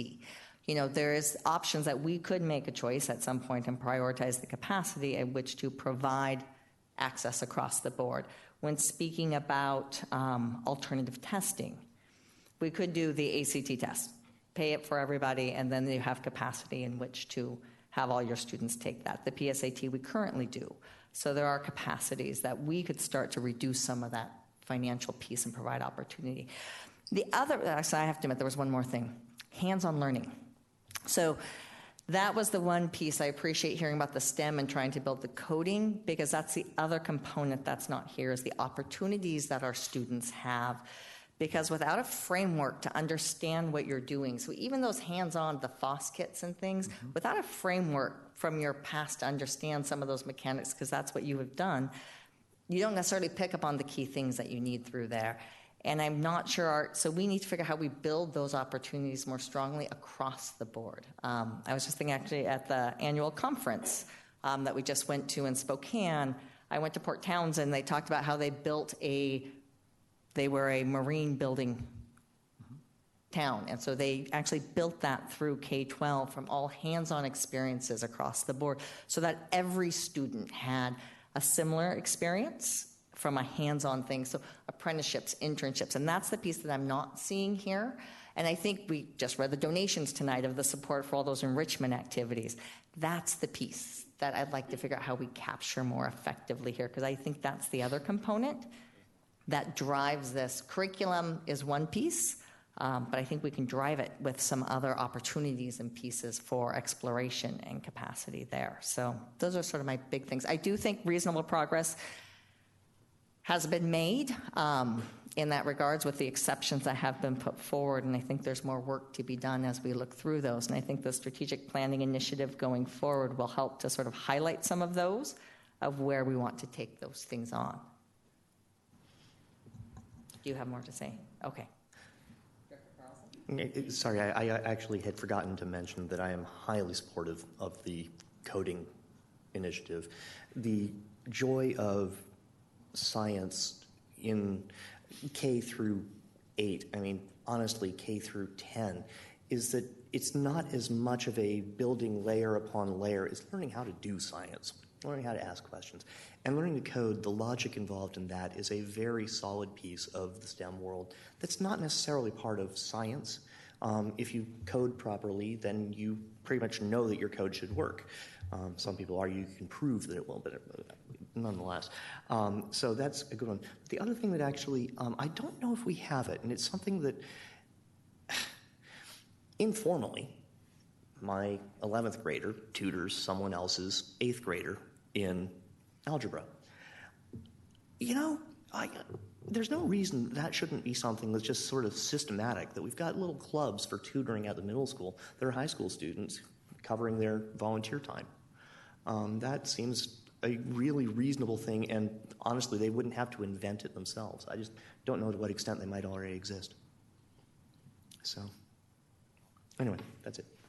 I think it exists in many places. I don't know if we've ever quantified really systematically what exists, but I think that, and the other thing that comes to mind is summer. What are summer access points as well? And as Dr. Staben was saying earlier, part of our MTSS efforts are looking at what are those evidence-based practices that really make a difference. So tutoring and peer tutoring are two of those. Our goal is to have kind of a menu of evidence-based interventions that would be applied systematically. So this data right here, for example, a student who's earning below a C would be automatically triggered into tutoring. And so it's not up to chance, or if a parent advocates or goes out, it should just be a more systematic process. So MTSS should help us to build those. And peer tutors would be a similar kind of thing. Any other questions?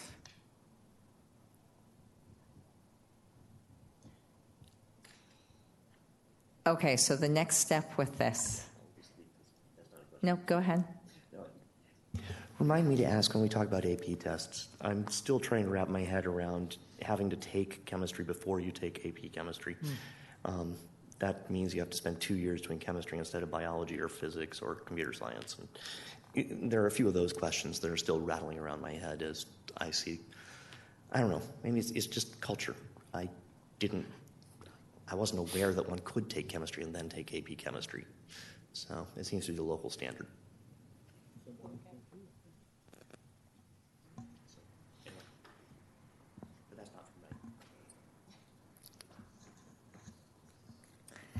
Okay, so with that, the next step on the monitoring report is Director Carlson will write through the key points that have come up in regards to it. Does sound like everybody is in agreement that there is reasonable progress with the exceptions with low income being specified, Hispanic, Latino. There's some concerns with special education and the work and those outcomes and with the grade pieces and different things. So he will summarize that much better than I was just able to. And then that will come back for a second read and for approval at the next meeting. So that will be in January, actually. Okay, so thank you very much. Appreciate it. So the last item on the non-consent agenda is the approval of the monitoring report and the assertion of progress and exception form for mathematics. Dr. Steven. Yes, at the November 5th board meeting, the ER2 math report was presented. Following the presentation of the report, the board has identified and documented consensus comments with respect to assertions of progress and exceptions. The board has identified focus and priority areas and presentation comments to provide direction to the superintendent as specified in board policy.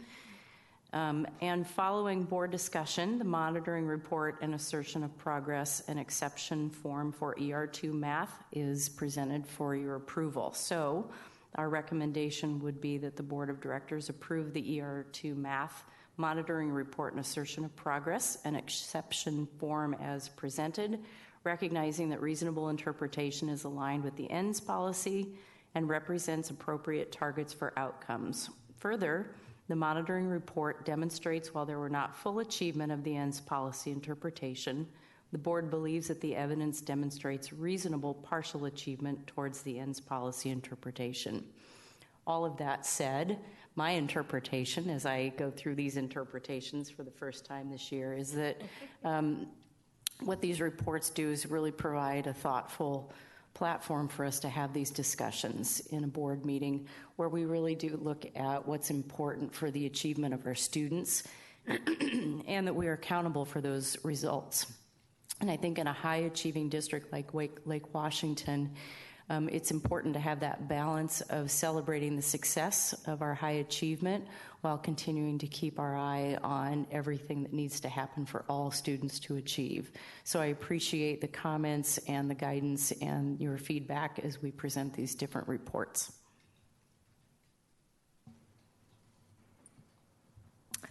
Okay, I believe you all had a chance to read the assertion of progress. Any questions? So in summary, go ahead, Director Carlson. No, I just actually wanted to give you a big public thank you for taking my bullet points and turning them into actual English. So thank you. Maybe if you're an English student. Glad to do so. The key points to sort of take out of the assertion of progress, that's sort of where the board sort of summarized, was the focus and priority moving forward based on that analysis was to really look at increasing the percentage at standard to at least 80% in math to start with. That's sort of a short term, and then getting that to 85 and then moving beyond there. But that was sort of the underlying. And the need to improve the overall outcomes for low-income students at all levels, because in comparison to other districts, there appears to be significant opportunities to improve around that. We saw a similar thing with science this evening. And then early learning is a place to explore what the potential is to make that change, and how do we help improve the outcomes for Washington kids, the assessment, especially for low-income and special education students. And also the other piece the board wanted to make sure that was clear was that the board is broadly supportive of the wraparound support strategies for struggling students, and the need to evaluate that effectiveness in other ways in which to strengthen this to improve the overall outcome. So that work that's going on with MTSS and those pieces is greatly appreciated. So that's sort of the key summary of where that came from. This will also get posted to the website for anybody who might be interested. So with that, I will now entertain a motion to approve the ER2 Mathematics Monitoring Report and Assertion of Progress and Exception Form as presented. Oh, mine's long too. Recognizing that reasonable interpretation is aligned with the ENDS policy and represents appropriate targets for outcomes. Further, this monitoring report demonstrates while there was not full achievement of the ENDS policy interpretation, the board believes that the evidence demonstrates reasonable partial achievement towards the ENDS policy interpretation. So moved. Second. It has been moved by Director Carlson and seconded by Director Sage to approve the ER2 Mathematics Monitoring Report and Assertion of Progress in Exception Form as presented. Any discussion? Okay. All those in favor, please signify by voting aye. Aye. Aye. Aye. All those opposed? Hearing none, motion carries. All right, thank you. That's good. It's good to get that done and move through. As we go through the strategic planning process, I think you can see we can start to adapt these policies as we get that into place too. So thank you for your work with that. And our next item is program reports. So Dr. Stavem. And I would say this is a fitting way to end our reports tonight on academic achievement and the things that we care deeply about, including graduation. So Dr. Holman is going to share a big celebration point with you regarding our graduation rate. Great. Thank you, Dr. Stavem. And as the board knows, ER1 is one of the monitoring reports that we provide for you. When we get our final graduation data, we can't wait until our formal ER1 presentation. We have to come to the board early. So our ER1 presentation is in the spring, but we like to bring our graduation results to you as soon as possible with a little bit of disaggregation. It should be noted that in this report, it is just Lake Washington School District data, since the state has not publicly released our comparable district data or the state graduation data. So tonight we're just looking at and celebrating our Lake Washington data.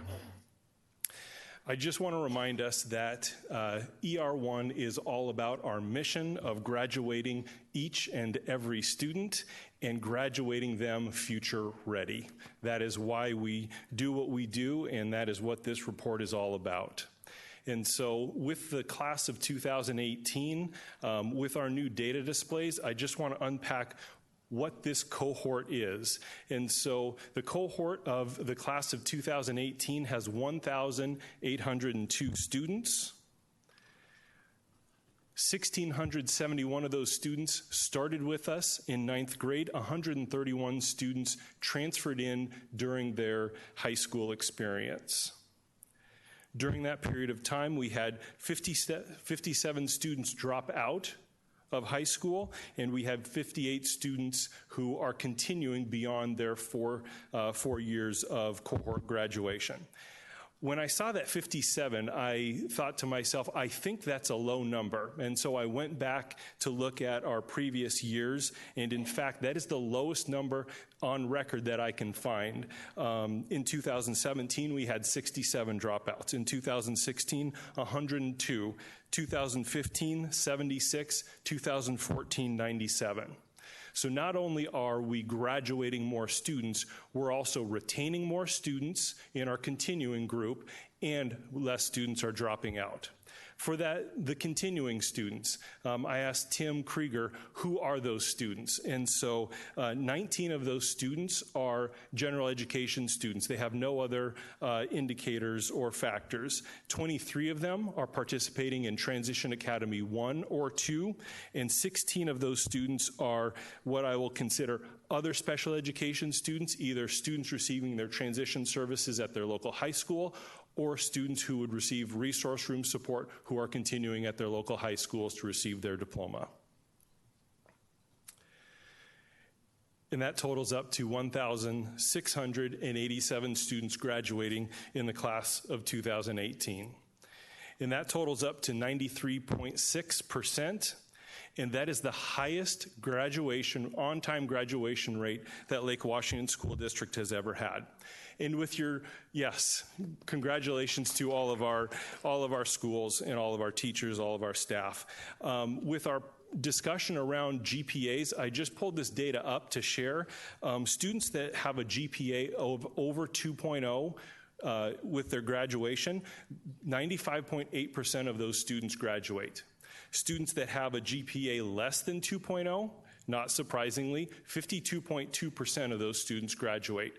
When you take I believe a D to a C minus, so 1.49 to 1.99, actually 71% of those students graduated, so 47 of our students graduated with a GPA less than 2.0.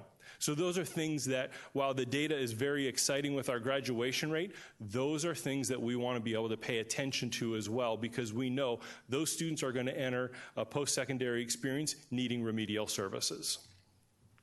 And so you can see here, while we've had a high graduation rate for many years, you can see the trend line continues to go up. Over the last 5 years, we've increased by over 3%.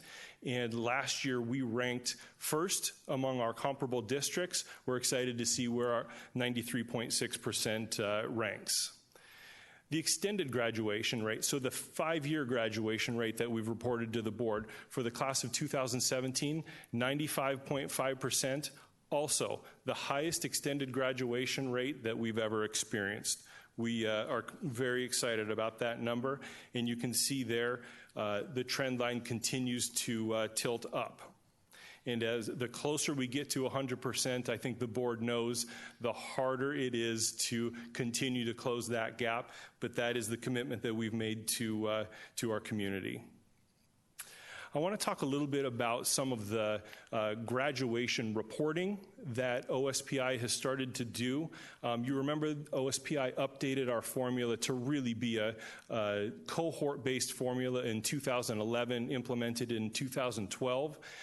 OSPI now reports on-time graduation rate and 5, 6, and 7-year cohort graduation rates. So I have that data to share with you tonight. And the 5, 6, and 7-year, or actually the 6 and 7-year cohort graduation rates were calculated for the first time in 16-17. And so this is our extended graduation rates. And so for the class of 2015, it's the first time we have a 4, 5, 6, and 7-year graduation rates. And you can see there our graduation rate for our class of 2015 is 96.7%. So when you think about the delta between that and our goal of 100%, it's about 3.3% of our students in that class did not graduate.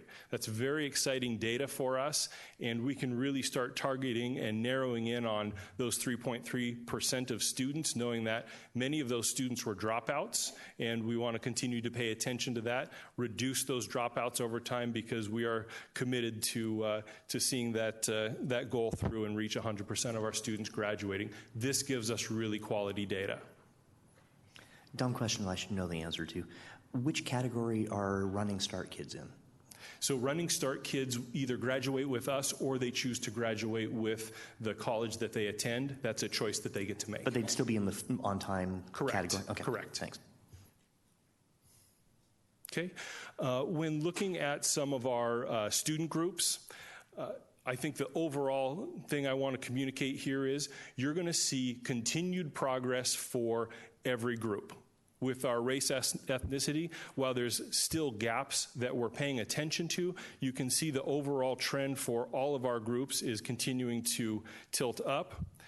Male, female, you can see over the last 4 or 5 years, we're continuing to close that gap, knowing that our females graduate at a higher rate than our males still. And then looking at a couple of our other student groups. And so ELL, as you talked about earlier, our exited ELL students graduate at a similar rate as our students that have never received ELL services. And you can see here the trend is upwards for our students receiving ELL services at time of graduation. When you look at the 7-year cohort graduation rate for ELL students, it's actually at 95%. Okay, similar trend line here for our students receiving special education services and the 7-year cohort graduation rate. And for students receiving special education, class of 2015 is 86%. And for our students in the low-income category, again, a very positive trend line, and that 7-year cohort graduation rate of 89.1% for our low-income students. And so, in summary, this data really does show growth overall for all of our groups. We're making progress towards closing achievement gaps in our graduation data, and the 7-year cohort graduation provides additional data regarding our progress towards meeting our mission, and that 96.7% number is very exciting. Thank you. Thank you. Any questions or follow-up? Nope. All right. Well, that was fabulous. Appreciate the breaking out of the information and giving a lot of good detail in there to sort of answer all the questions before we ask them. So that was greatly appreciated. And congratulations at getting to the graduation rate that we did get to. That is impressive, and it continues to happen. So, all right. Sorry, it's been a long night. We're at 9:10. Okay. That was our program report. Correct? Yes. All right. So now, Dr. Stephen, do you have a superintendent I will be report this very evening? brief. I just feel like it's pretty hard to top that. And what a great celebration. I wish we had the cheers and the crowd here, but hopefully people will take note and cheer for us from a distance. This is our last board meeting of the year of 2018, and it will soon be 2019, and we have a lot going on as we start the new year with some community engagement strategies that will inform our strategic plan update, providing additional levy information, and working to answer any questions and inform people for the specifics of that measure. We also have the legislative session starting, and you've been working hard on those points, but keeping track of the work that's happening there will be part of second semester, as well as some student performances and things that happen at this time of the year. So I just want to encourage everybody to look at that district calendar and see what's going on in our elementary and middle and high schools, wonderful music performances, drama performances, just things this time of the year. It's really fun to get out to schools and see the things that students have been working on in some of their special performances. So as we look at wrapping up the year, not the school year, I think we have a lot to be really, really thankful for, and the support of our community as we keep working to do great things for students. It's a great thing to have our graduation rate reported tonight, as well as noting all of the progress thus far this year in real time as we visit schools and see what students have been accomplishing. So that would conclude my brief report. I will also be brief. So this is we're doing the legislative update, I take it. Excellent. I'm going to say I didn't get. I appreciate the efficiency. It was almost efficient. Yeah, there we are. So the November 2018 elections have now been certified. I and the rest of the board congratulate all of our elected officials at the statewide level. The board has now approved at our last meeting its legislative platform, and we are in the process of scheduling meetings with our elected officials from the 1st, 41st, 45th, and 48th legislative districts. The board will be meeting with our officials or our representatives over the next 2 months, month or two, to be advocating for the issues that are important for our students in our community. And we look forward to the good work that our elected officials will do in the upcoming session. All right. Is there any board follow-up? Any future agenda items, debriefing, board member comments? If I could ask a favor, the young man who was here with sustainability, I'd love to be able to get some of those dates, make sure those gets into board brief so that we're aware of sort of that piece. That would be really helpful to have that in case we want to attend. And then as we continue to work with the Dominican, Corky's comments around the housing and affordability for students and that work. I know McKinney-Vento and our social workers do a lot of work with that, as well as the young student man who was here tonight talking about pantry packs, which is also in support of all of that. So it'd be great to just have a little follow-up. Thank you. Any other comments? All right. Well, thank you very much. And with that, our next board meeting will be held on January 14th, 5 p.m. study session, and the topic will be school start times. That will be in the Sammamish room of the Resource Center. And following that will be the board meeting at 7 o'clock here in the boardroom. And so with that, I will now entertain a motion to adjourn. So moved. Second. It has been moved by Director Liberty and seconded by Director Carlson that we adjourn. All those in favor, please signify by voting aye. Aye. All those opposed? All right, hearing none, meeting is adjourned.